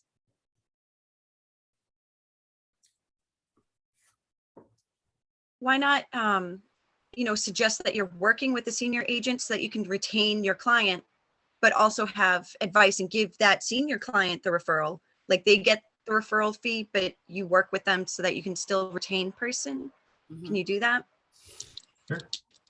I don't want you giving your money away. You're working, you know. What we want to do, we want to build relationships with other agents in our market center so they see us as motivated individuals, so they give us business. I don't want you new guys giving business to top agents. Most of them, like Colleen, are going to say, no, I'm not going to take your business. If you need any help, if Deb's not around or whoever's not around, sure, I'll help you. They have their own teams, they get their own thing. What you want to do is be the person that's available in the event that they're busy and they're going to go, man, I don't have time to show this thing over and wherever. I'm going to call that Roger guy. Maybe he can do it for me. You know, I'm going to just give him a referral. I don't have time for this brand new buyer. You know, Roger has all day long. He's new. So that's what you kind of want to focus on, you know, being available to help, but, you know, don't let yourself be abused and you're running around doing everybody's work for them. But I know most ALC agents, most top agents in the office are always very, our culture is that way. They're always there to help. And right, thank you, Sue. Right, it's a definition of KW culture. Everybody picks on us because we have a good culture, because what else are they gonna say? We don't have any training, you know, we you know, they pick on us with that terrible thing about drinking the Kool-Aid, which is the terriblest thing to say, I think, if you know everybody, you know. So yeah, that's what we want to do. That's another piece of how we're going to get business, right? You know, And Deb, if I can jump in I just wanted to kind of add to this. So I think what you were kind of thinking is, and you can correct me, but when you're new and you're a new agent and you're like trying to make relationships with agents within the company, it's really like looking for opportunities of how you can grow and learn. So Yeah. how can you help them, right? It's not necessarily that you want to refer them or give your money away, but you also want to kind of learn from them and get what you can from them. So it might be, hey, can I run your open house? And Yeah. can I share the leads with you? And if I get a lead with a transaction, I'll give you a 25% referral back. Yeah. So it's coming up with some of those ways to kind of become a team player with the agents in your office while learning and growing. And at the end of the day, you're going to be perceived as somebody who's motivated individual, and that's what you are. And, you know, that's where you want to be. And so that's good. I mean, I think this is all good topics. Remember, we're trying to, the thing is capture more leads, capture more business. We want you in some piece of business in, 30 days. By the end of, Ignite, you really want to make sure you're doing that. So let me just jump back a little bit to this, and we'll kind of move through this additional referral piece. Obviously local is where you want to be. And you'll find, so let's talk a little bit about what we call the referral network. Okay, and this is all in command, and I'm not going to go into the weeds on this because you're going to need your tech trainer for this one.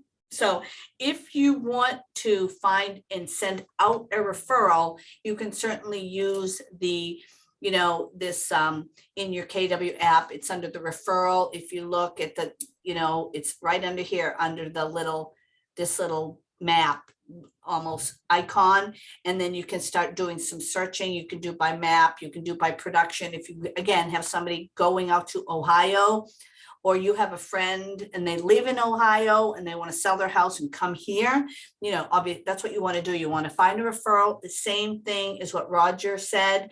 Hey, I've got, my friend out in Ohio. I see you're a top producer. Thank you for answering my phone call. Would you be, I will give you this seller lead and I would like a 25% referral. And they always say, yes, I would love to help your people, right?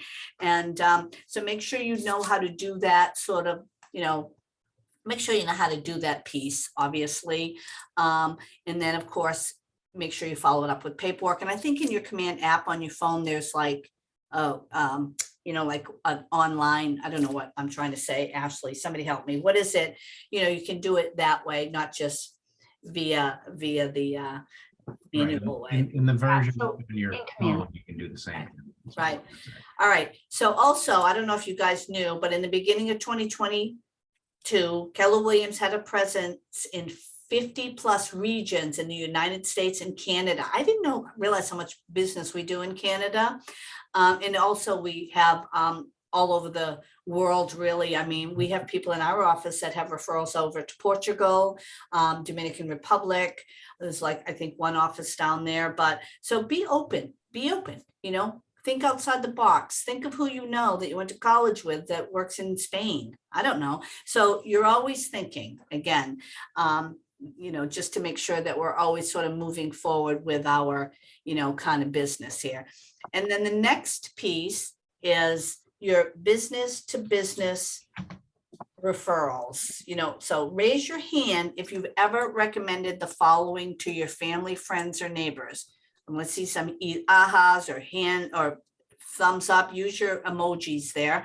Have you ever referred a hairdresser, a dentist, an accountant or a financial planner, auto repair shop, handy person, plumber, electrician, landscaper, gardener? Melissa, you are raising your hand. Yes, you've referred all of the above, right? You are referring your acquaintances to businesses that you have come to respect and trust. This is a one-way referral. To make it reciprocal, you need the business, develop a business relationship with these folks to make sure that they send things to you. We all know that people in the trades, lenders, landscapers, financial people, they love referral locally, right? You want to make sure that we're not losing sight of that piece. That's a very important piece. So let's talk a little bit about that, right? Who else has done those kind of referrals?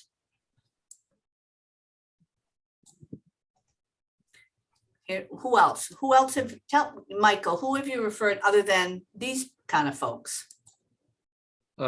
Just, my auto mechanic, I talk up to people that need a mechanic, place I get a haircut.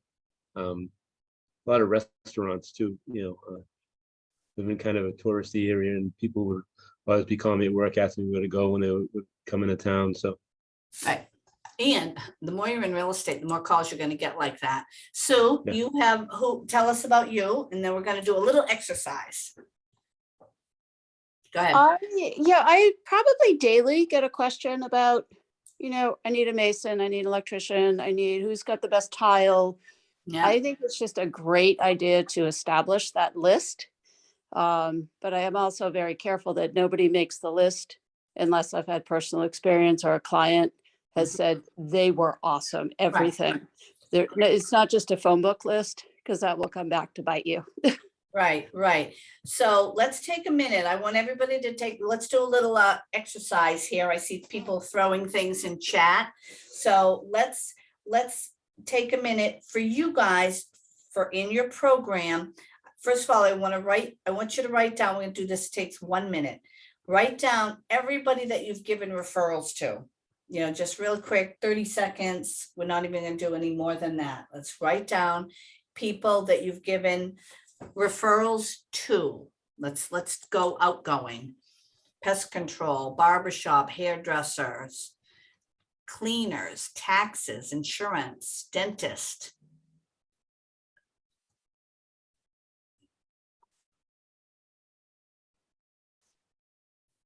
All right, there you go. Let's hear who, am I screen sharing? No, right? Nope, you're not. Right. So let's give us, give us some names of people you've given who. Let's put it out there. Who have you given referrals to?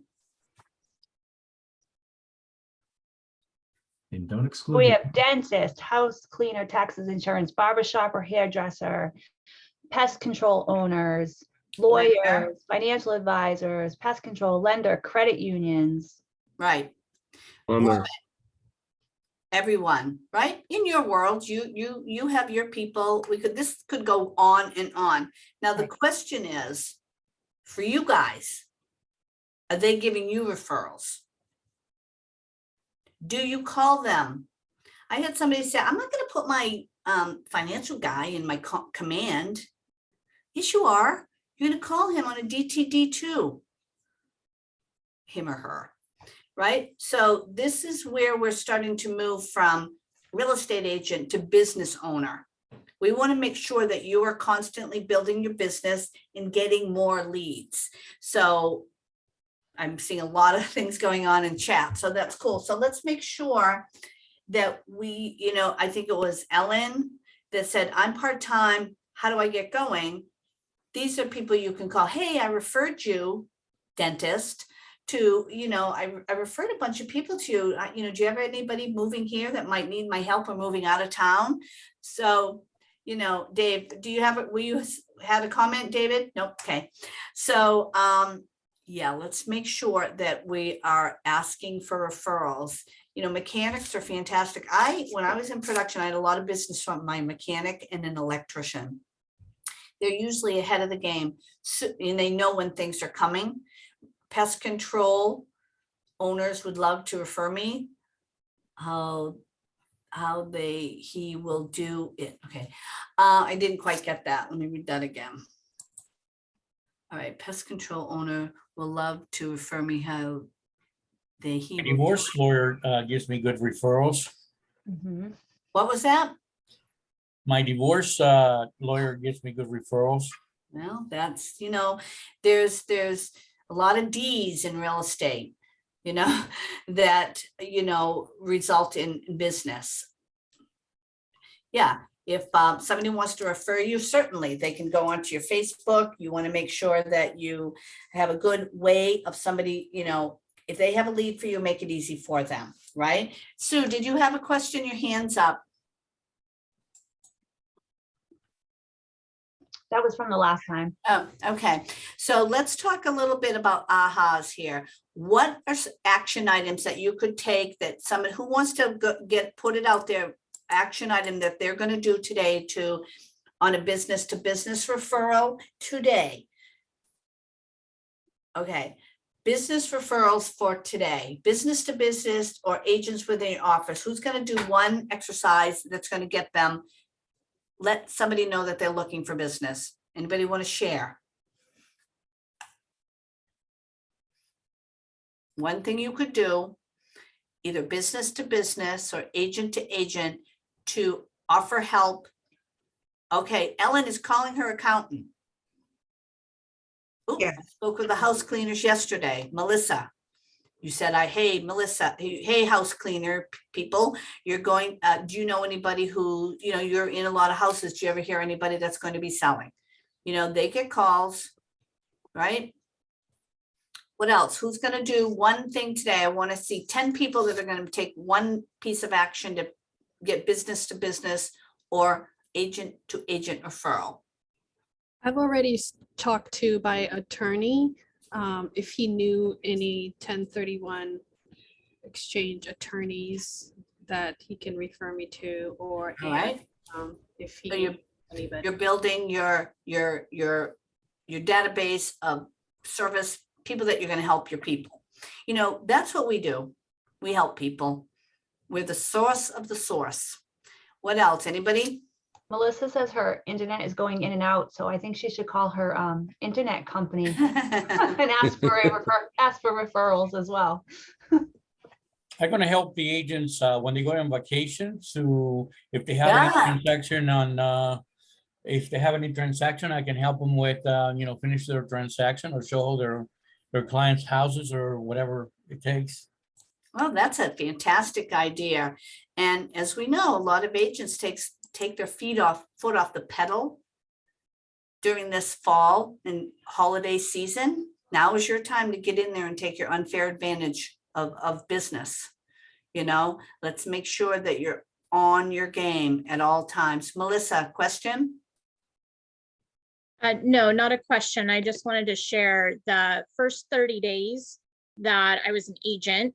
I went through my LinkedIn list and I literally, everybody that I had communications with, when I transitioned, I sent them a personal message just saying, I know you know me. I was in the insurance world for over 5 years, but I wanted to let you know that I'm transitioning out of insurance and into real estate. How can I help you? And then they sent me a message back. And I honestly, the first 30 days probably went out to coffee 3 to 5 times a week for the first 4 to 6 weeks. Love it. And everything from life insurance to attorneys to financial planners, lenders, a lot of lenders, banks, so on and so forth. So that was very helpful for me in packing my pipeline. Nice. So tell me how you did that. Let's tap into that for a minute as we get sort of moving along here through the thing. What did you do? Did you call them and say, hey, I've transitioned. I'm in real estate. I'm excited. I'm dying, just ready to roll. Do you want to have coffee? And I want to hear a little bit more about what you do so I can be a great help to you. Is that how it kind of went? Right. These are people that I have been in some level of contact with, so I felt most familiar with them. And I also wanted to let them know, because of my experience in the insurance world, that if they tried to contact me for insurance purposes, that my emails changed, my phone numbers changed. Here's how you get a hold of me now. But I'm still available to answer any insurance questions. I'm still technically a licensed insurance agent, but I'm pivoting into real estate, and I'd love to see how we can work together in that capacity. So is that your call to them? Is that what you're saying at coffee, or how do? No, this isn't a message. I honestly did a template email that I sent to my contacts, and I had inserted key sentences or words that I could customize for that particular person, besides just their name. Like somehow we got connected, how we were connected through the insurance world, stuff like that. So I was able to personalize that email to them. So then when they responded back, then we established a conversation where I ultimately probably within 2 or 3 exchanges, hey, let's get together. So that's awesome. So that, just so I'm clear, it started with an email or it started with a phone call? It started with an email. Right, I'm gonna challenge everybody. I love that, Melissa. Everybody take the Melissa plan and put that into play. I don't know, Roger, your thoughts? Would a Yeah. call first be a great idea or no?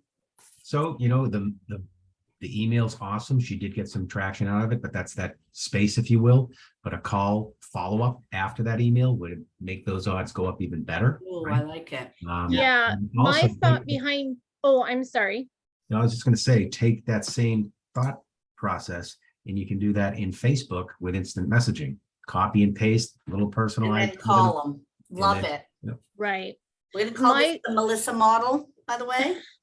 So I like My that. thought process behind the email was because I had over 1,000 contacts, I narrowed it down to 50. And I thought, oh, it was easier and faster for me to shoot out 50 emails and then wait for the replies to see who I could call. So I kind of reversed engineered it a little bit because I thought I could push more out and then decide who to call based on the responses. Gotcha. I like it. Well, you know, you're proactive activities. So it's all about mindset. Your mindset is you're going to win this thing. You've got to transition. People know you as one person. Now you're moving and you pivoted. I like that word. I'm pivoted. And all of you are probably pivoting from one to another. Mindset, skill set. Yeah, you're going to learn it. There's Ignite, there's training all day long. But you start with mindset. We'll teach you the skill set, but ultimately it's the activities that are going to get you business. You don't need to know how to do anything if you don't have any people. So prioritize your day with your lead generating, you know, and these are all the different ways. But again, at the end of this, don't have 97 things to do. Let's pick 4 great things that we're going to do and get to where we want to go, right? But thank you for sharing. And I think I love the Melissa model. Let's all do that and tweak it and get yourself out there. That might be a great one, Ellen, for you too. You're in another business. Let's put that out there. There's smart plans, and I'm not going to go into that, but there's a lot of ways where you can do that in a very streamlined manner. So maybe have a quick discussion with one of your marketing person or your market center tech trainer, Ashley. And they can help you put together a smart plan or something where you can shoot the whole thing out to everybody and they'll get a follow-up, and then you're going to get a task that says call people. So let's kind of work on that. So where are we on our program? Let's continue on here and we'll get you back to your day. So now we're talking about more sources, right? That's where we are in the section here. We talked about different prospecting sources, as well as those sources that combine prospecting and marketing. Let's talk about geographic farming and events. What does everybody think about that? Geographic farming, anybody have any experience with that in any of their world?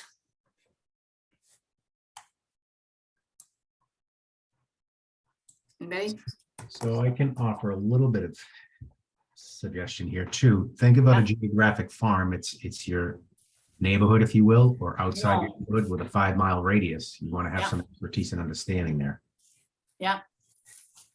And continue to think that through. If I'm farming these people, I don't have contact information. So my goal is to let them know I'm here, and then following it, whether it's a door knock or if you can get their phone numbers, following that up with some sort of phone call or door knocking system as well. Right.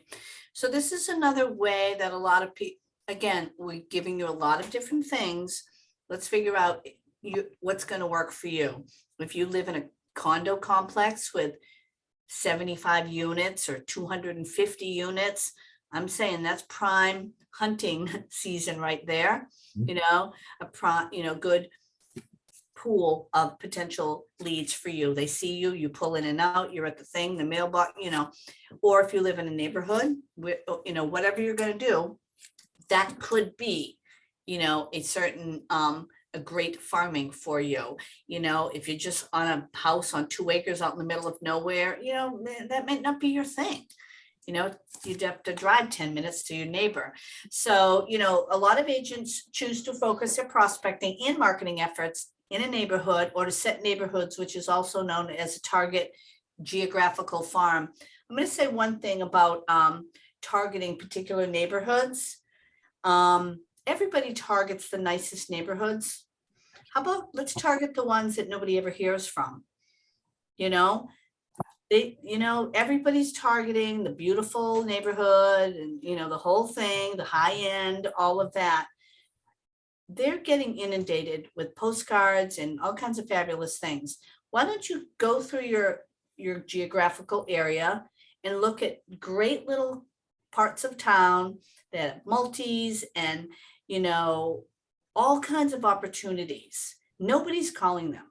You know, that's a great little piece to remind yourself. Are you chasing what 27 other agents are, or should you be the only one chasing, you know, Roger, you have any thoughts on that? No, you're making a great point there, to be honest with you. Yeah. Think of, if you will, a low-lying fruit that falls to the ground. You know, everybody's trying to get the nice ripe apple up at the top. You know, what's wrong with just going to the ground level or going to the busy streets and just, those people move, and especially environments like that, you know, they move now because they bought 10 years ago and what? My house is worth what? You know, now they can make that move up, and those people move up in most cases to a better house. They get off the busy street. So a lot of opportunity there. I agree. And again, it's a focus area where people don't, oh no, I don't want to, you know, no, it's a fantastic opportunity to do that. And the other thing with farming, geographical farming, it's a little bit of a long game, you know, and if you do it, I mean, obviously you're going to hit it sometimes. Yep. Geez, I bought my house 20 years ago and now I'm moving. Thank you. I've never, ever had an agent call me. Right. And, but again, it can be long too. So if you choose an area and you're going to farm it, stay with it, make a commitment, and certainly stay with it. Once you've, you know, chosen that farm area, devote yourself to it, know everything about it, know the history, the growth, the happenings. Are they putting in a new sewer pipe? Is there a new school going in? Are they remodeling the playground?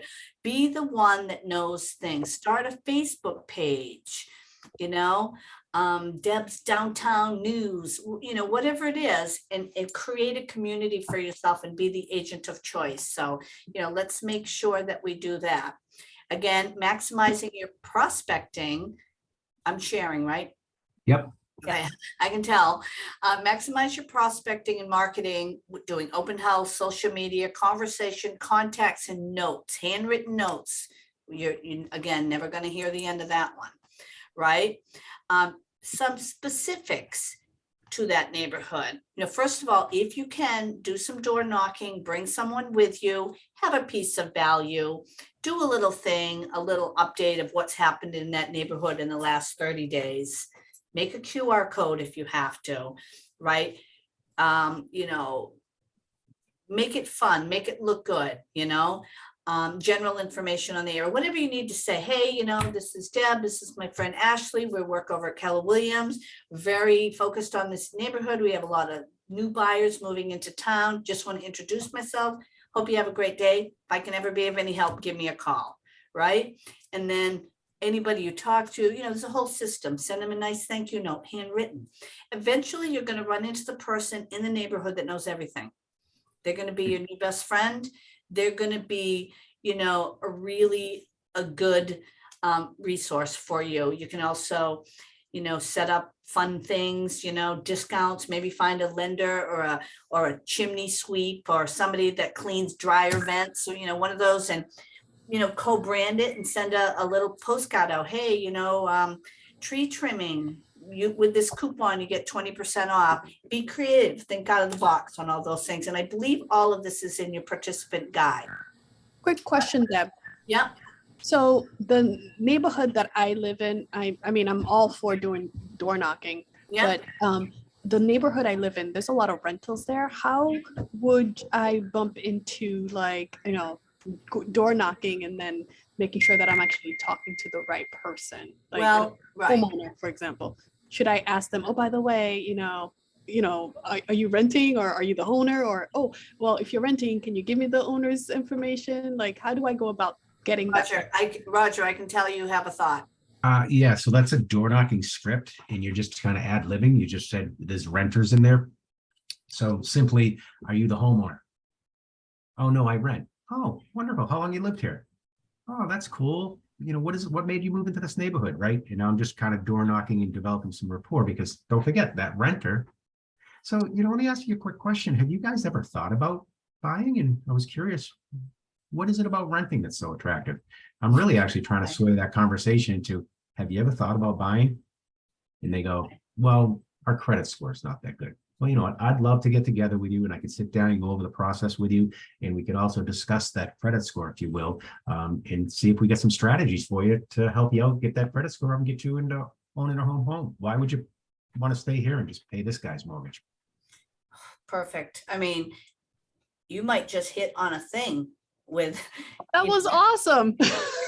Right. So, yeah, you are going to meet renters. They'll answer the door probably, right? Definitely always keep safety in mind. There's no, we're not, we can't not do that. Door knock with a fellow agent. There's stats out there and I don't know what they are, but people are more likely to answer the door if there's two people, right? Ask a fellow agent, ask a lender, a friend, whoever you want to do. Make sure that you're being cool about it and have your badge. You can do a lane, whatever you want to do. Just make sure everybody knows who you are and don't be getting yourself into a weird thing. Yeah, right? it's also a good idea to have a piece of content with you. Yeah.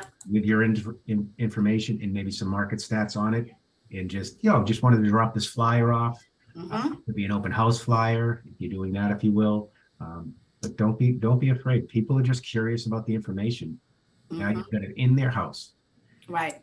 And obviously, if you hit a owner who lives, in one side of the unit or whatever it may be, obviously, by the way, Whitley, if you're going to a neighborhood, do a little research so you know what you're walking into and have a little bit of both. Have some stuff on renters and then have something for the landlords that say, look at your house is worth a lot more. Perhaps people age out of rent. There's a timeline how long you should own a piece of rental property because you can know, it's a depreciation tax kind of thing. And it might be time for them to sell that one, buy another one kind of thing, because they, so a lot of good things can come from that. I like that. I think that's a great idea and a great, I have a question. Sure. So when you were talking about, let's say, whatever town you want to pursue and you find the neighborhood that doesn't have all the new construction, but, a little bit older, and you look up the homes on public record and you can see how long, somebody's lived there for. And if you were to do prospecting or a mailing, would it be better to do a handwritten note first or to do a mailing to that neighborhood just in general? Well, there's a couple of ways you can do it. And I see Roger has some thoughts. It's your thing. You decide. Find there, and I'm sure there's some where that there's a system for that. Basically, you could send a letter.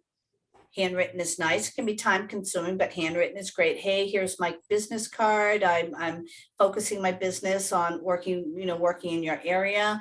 I will be canvassing. I will be coming around to say hi this weekend. Maybe, what do you think, Roger? Yeah, you're right on. And think this way, leverage, right? It doesn't have to be your handwriting. Right. And you don't have to you handwrite the envelope to get them to open it.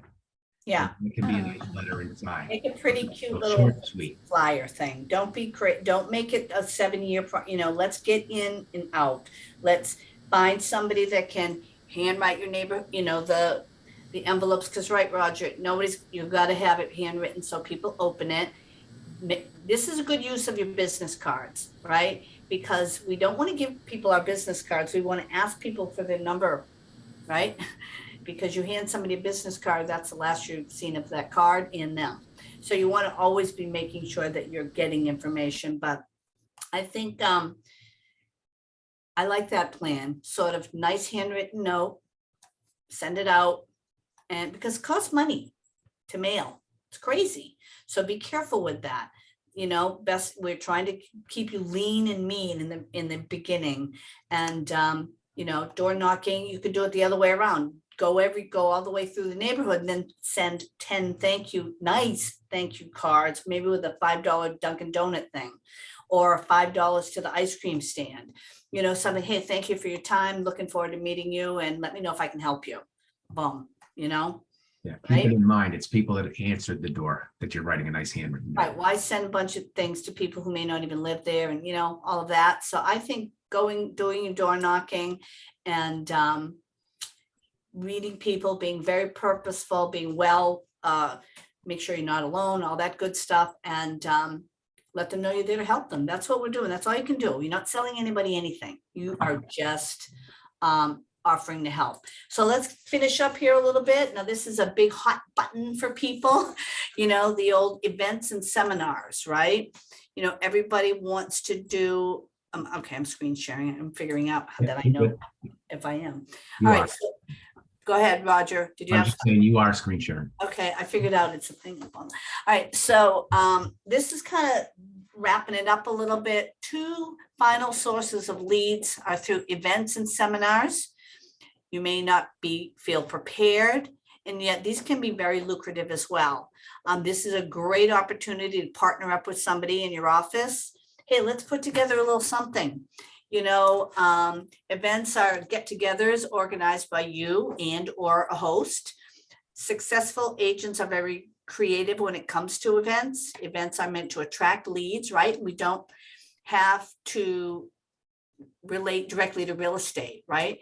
How about some ideas about, let's brainstorm a bit about some little events you can do that, let's think out of the box. Let's do a couple of events. What are your thoughts?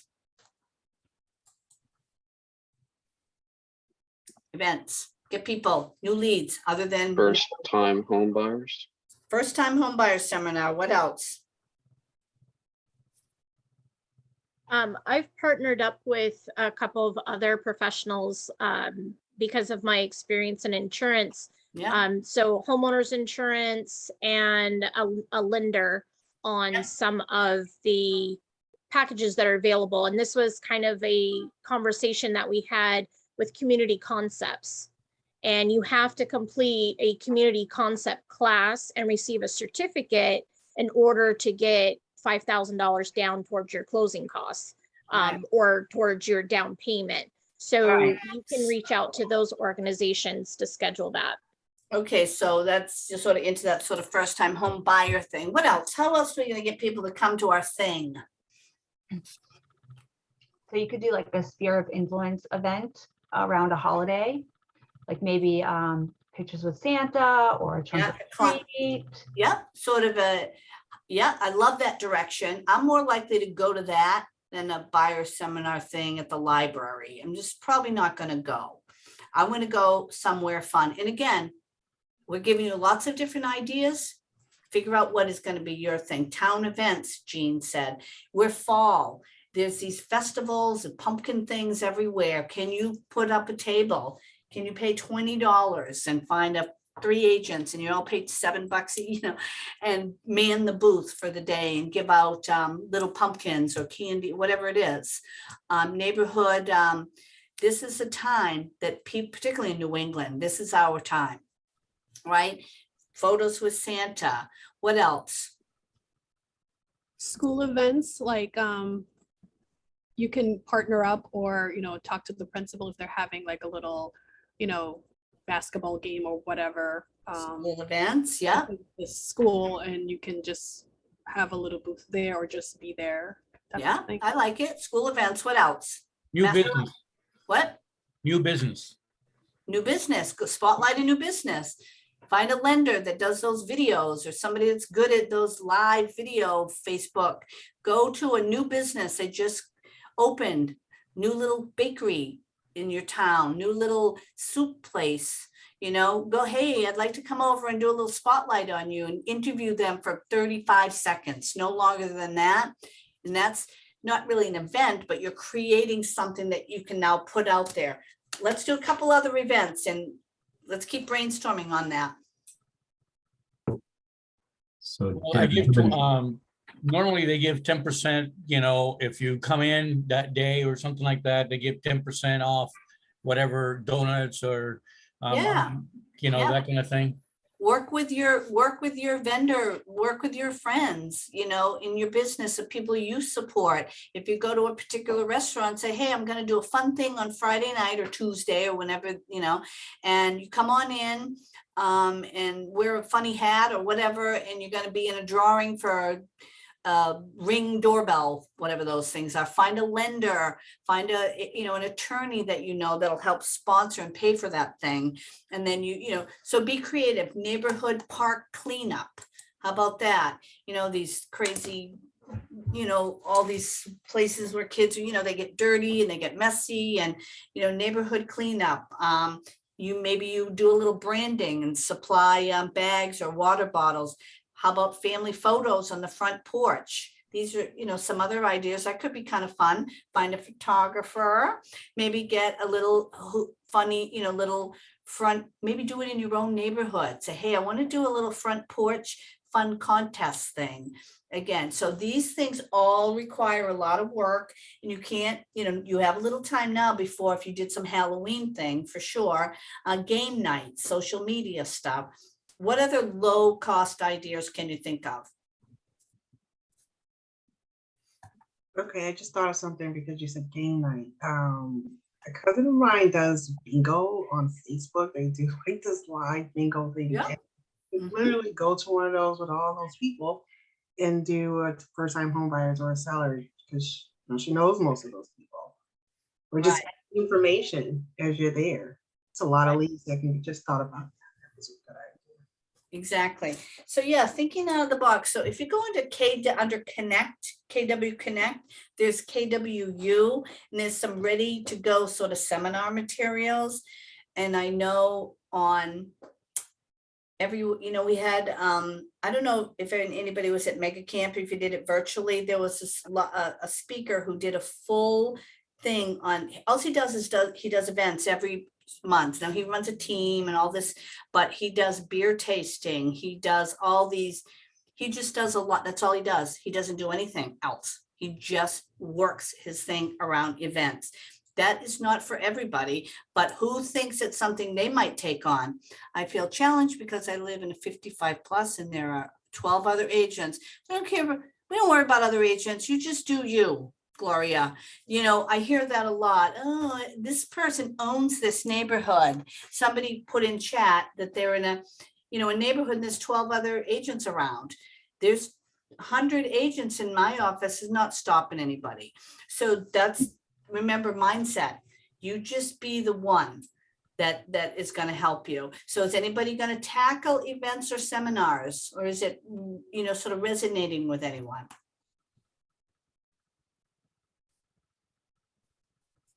So I do a lot of events. I'm actually in my town. I'm on the Mansfield Market Committee, and I have a booth every Saturday that is in the town.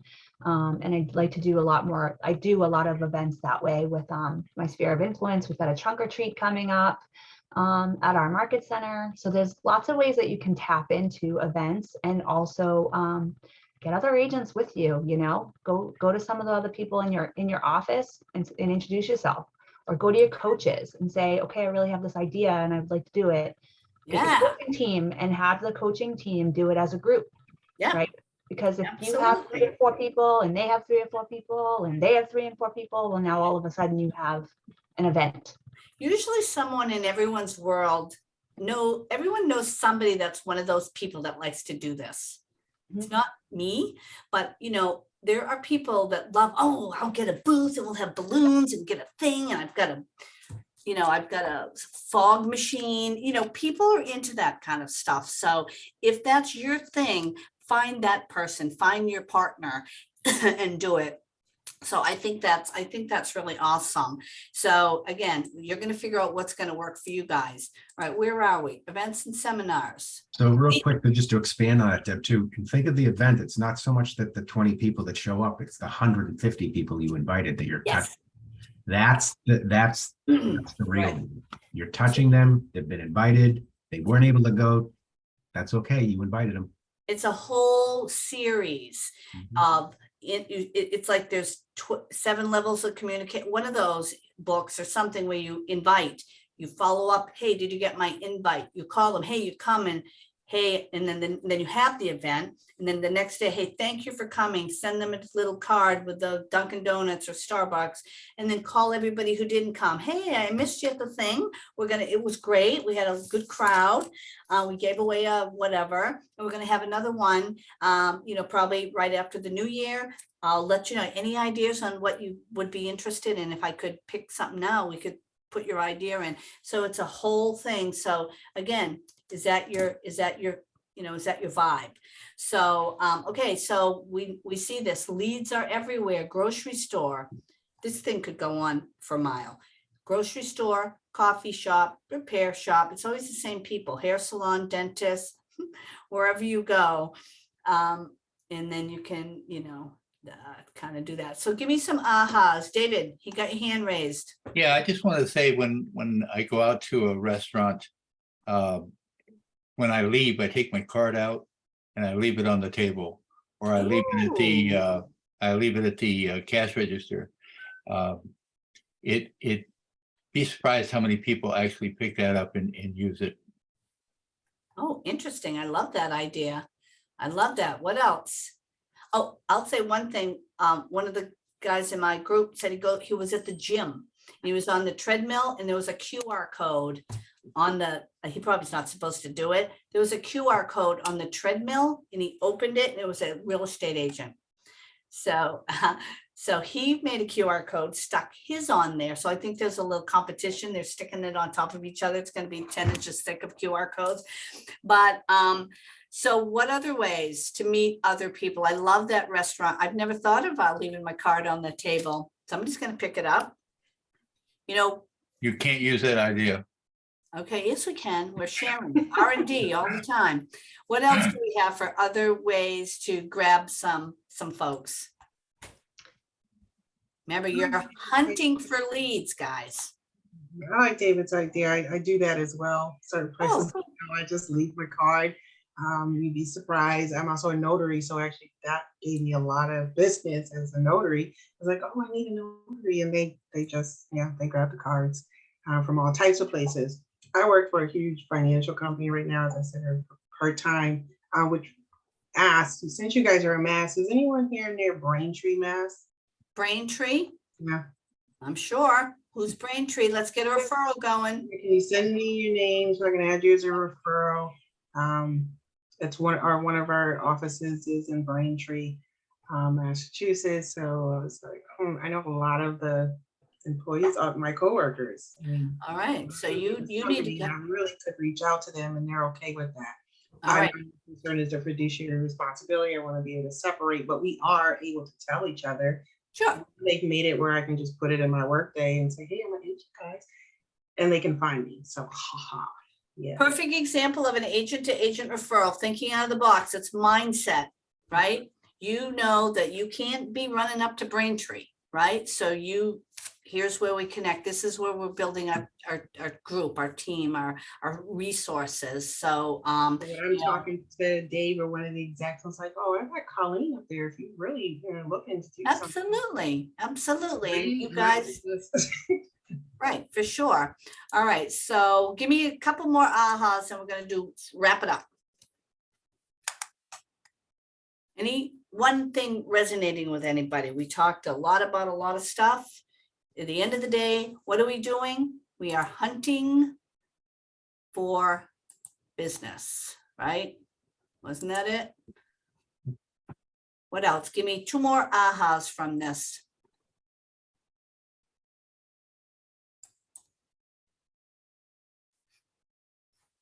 What new insights do you guys have with respects to what a lead is or how to find a lead?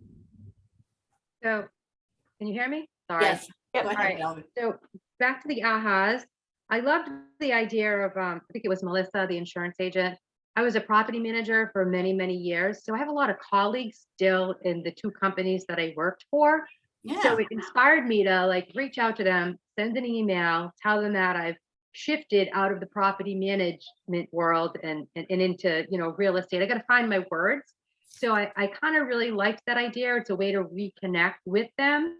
But as far as I want to tell them, but then I have to find the words as to who do you know that might be looking to buy or sell in your condo. I don't even know if that's conflict of interest, but I'll ask my mentor at the office. So that was one aha. And the other, it's not really an aha. I was at a shareholders meeting yesterday, and out of nowhere, after the meeting, I ran into my manager's office and I said, I want to do a buyer seminar. And I just have to do it. I'm tired of getting ready to get ready. Yeah. So I got an email the other day. There's that new book, Your New Home, or Keller Williams. And so I got 10 of them because I'm a dum-dum and I'm just excited. I'm broke, but I bought them because I thought it could be a raffle and it's going to give me something to say when I call my sphere. Hey, guess what? In November, I didn't book it till November, but still it's there and it's something now. I needed one direction just because there's things to look at and do. So I'm very excited. So I just wanted to share that. Wonderful. And that's what we want to see, action. Everything you do, whether it's a Ignite or Mega Cam or any class you do, walk away with one action, not 20, because, do 3 maybe, when you're in classes, this is just a little coaching note. If you're in any kind of a class and you find something interesting, you're writing notes, right? We all have our notes. Put an A next to something you want to take action on, okay? And then if you find something that's kind of interesting, I should have said this in the beginning, but anyway, if you find something that's kind of interesting, but you might need some coaching on or some help, put a C, right? And then if you find something that's really deep, put a T, which means training. You need like to go to a training class to learn something. And then just make sure, and then just at the end, if you have anything you need more questions on, put a question mark and that'll, so after your class, go through and pick out your A's, focus on those and pick the one you want to do. And then look at your C's and go, I'm going to take a coaching. I'm going to ask somebody about this to get help. Or T, I'm going to go to a hardcore training on this thing and learn it. So I think that's a good way as you move forward in your learning experiences, do that. I've been to tons of things everywhere, all the time, walking out with my head spinning. But once I learned that little act thing, it does help me stay focused. A is act. You're going to act on that one. Something simple. I'm going to act. I'm going to do that. C is you need a little coaching, a little help, or T, you need a super training. You got to learn this whole thing. So that's it. So that's great. So let's just finish up. I keep saying that, we don't ever. So we're going to just kind of go to this piece real quick. The purpose of the call today was capturing more leads. We have our sphere. Our sphere is our babies. Those we take the most care on. Right? We love them the most because they're our people. They know us, they love us, they trust us. They're going to give us business. We're going to ask for business and we're going to capture every lead, right? And back to some good old basics and fundamentals. When we get these leads, let's put them somewhere and let's get them into command, right? That's what's really gonna get you to the next level, right? We've met everybody, we're at the barbers, we're doing all the things that we need to be doing. Now let's just make sure we're part of your daily success system is to add context to your database, your sphere, and contacts are your focus. We also want to add leads, add everybody in there.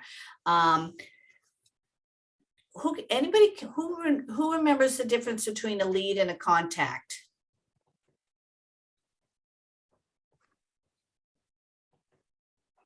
When you're nurturing, one's cultivating. What else? Anybody?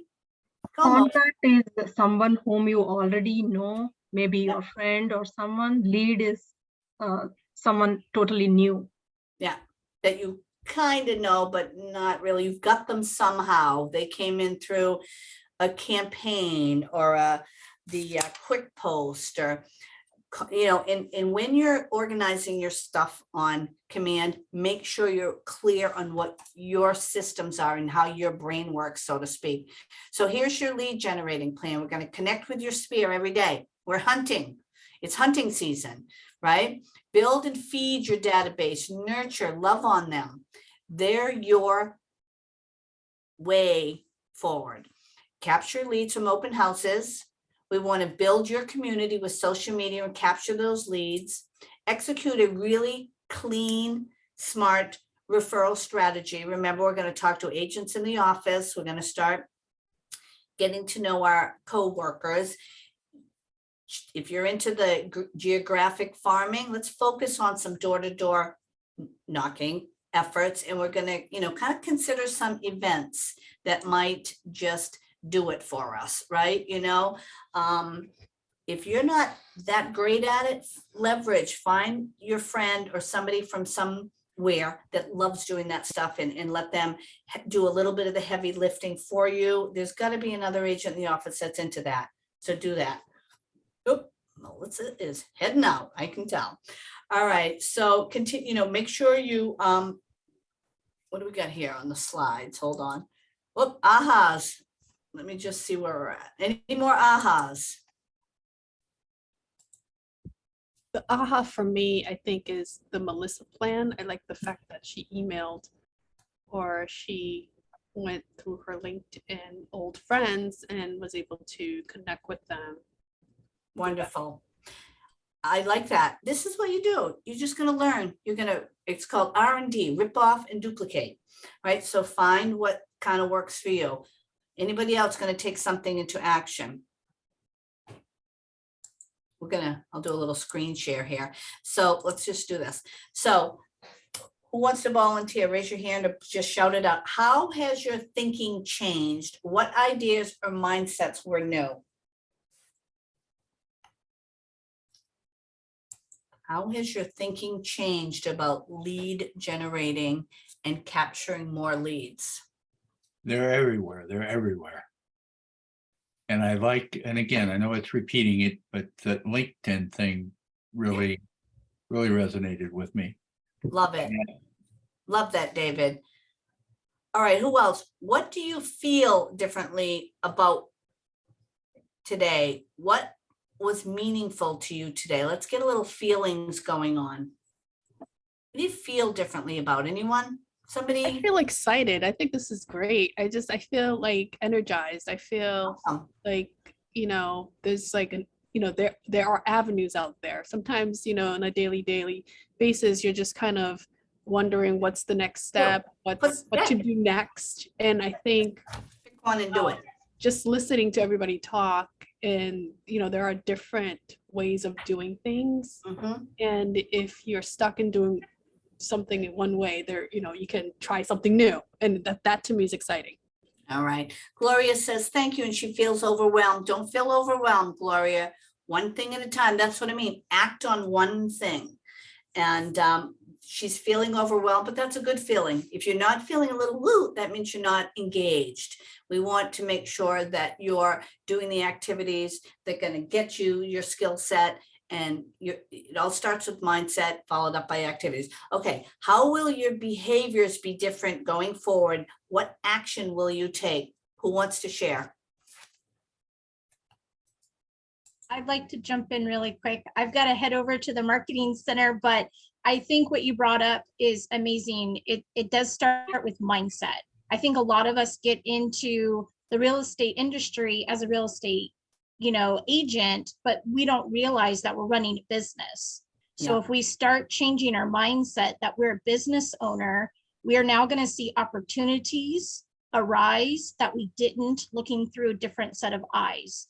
This isn't a job for a lot of us. This is a career, and this is a long game that we've got to pack that pipeline in order to be successful. And so changing your mind shift and looking at things as a business owner is probably going to re-energize you and give you the motivation that you need to start looking at opportunities and capturing these leads, because these are the people that are going to be paying your bills. Absolutely. They're your people. They're Thank your you people. for sharing. I thank you for sharing. And that's the deal, you know? You are, you know, you're a real estate agent. You're the business. It's you. You run the hardware store, as they say. So quickly, what tools, models, or systems will you use? And how will they make you accountable?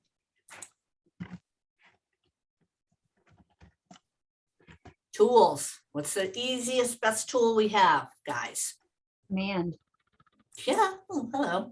Yes, that's the answer to everything. Get yourself in command, one step at a time. Get your contacts in there, get them tagged, and start calling people, and you'll be fine. Let me just do, there was one thing I just had to share, just to be legit. All right, so I'm glad. I love hearing everyone's feedback. Success system. So we know this every day. 10 conversations, 10 contacts added, 10 handwritten notes, 10 5-1 social media engagements in your enrichments. Let's make sure we're doing this every day. Remember, we're on, what's the word? The hunt in a fun way. Okay. You know, we're not crazy, but let's make sure that we're doing it in the correct way. We're following the right terminology. You know, we've got the disclaimers here. Okay. Every day, get up and say, I engage every conversation in the spirit of contribution, and people are happy to be in relationship with me, right? You are always coming from contribution, right? Find yourself a role play partner, find yourself a script partner, make it happen, right? Oh boy. All right, I'm just looking through, update, contacts, follow up all the time, celebrate your successes. Are you celebrating your successes enough, right? Are you guys celebrating your successes, even little ones, every day? Talked about that yesterday. Get into command, make sure you know how to, okay, so let's do a little screen share.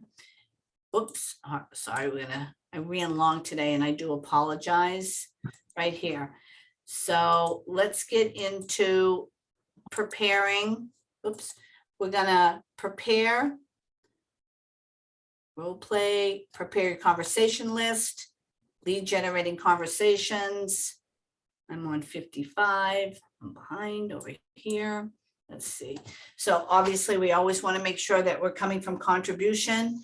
Let's make sure we're getting everything done that we're supposed to do, right? We're going to, you know, if you need help with your market center tech training to make sure you're really clean on command, it's a giant platform, but don't worry, you'll be fine. You can always go into that answers.kw.com if you get a little stuck, right? You're going to celebrate your success every day. Make sure at the end of the day, if you've done all of your work, that you're going to make sure that you are saying, you know, I made all those calls. I'm really happy with myself. And then we want to prepare. Where'd I go? Prepare for your next session, which is keeping every lead. And that is, when is that? Tomorrow, 9 a.m., keeping every lead that you have, right? What is the topic of the next session? Follow up. All right. And we've got our ahas. All right. Anybody else have anything? And we'll close out. So Deb, I'll just close out with this. For those of you who feel overwhelmed or underwhelmed, if you will, but overwhelmed mostly, take a breath, take a deep breath, get with your coach, let them know how you're feeling. Don't hide that from us. We need to know where you are so we can meet you where you are. Read your mind. So lean into your coaches or lean into a mentor and, you know, get the empathy that you need, because we understand how you feel. And we're just going to try to dial you back, focus you in on one thing. Let's start there. And for us here, it's the database. Get your names in there. Right. I'm putting my thing in here. Oops. So just putting my info in the chat. So yeah, I agree, Roger, you're right. It is when you're in the beginning, and some people in here aren't all new. I mean, a lot of people pop into different segments of Ignite. So definitely be aware you know, we feel it. Other people feel this way, but what is the way forward? And that is asking for help and just kind of streamlining it and absorb and moving forward. So get those calls made, get those leads, figure out what your thing is and put it into play, and let me know if you have any questions. Everybody good? I'm good. Thank you, Deb. Awesome. you. Thanks, guys. Thank you for Thank all you. of you who participated and had your screen on it. It makes it a lot easier to do a class when there's photos and people are talking. So you hear that everywhere, right? Okay, good. All right, let you guys go. Have a great day and get out there and make it happen. Smile and dial, as they say. Thank you, you too. See you later, guys. Bye-bye. Great, thank you so much.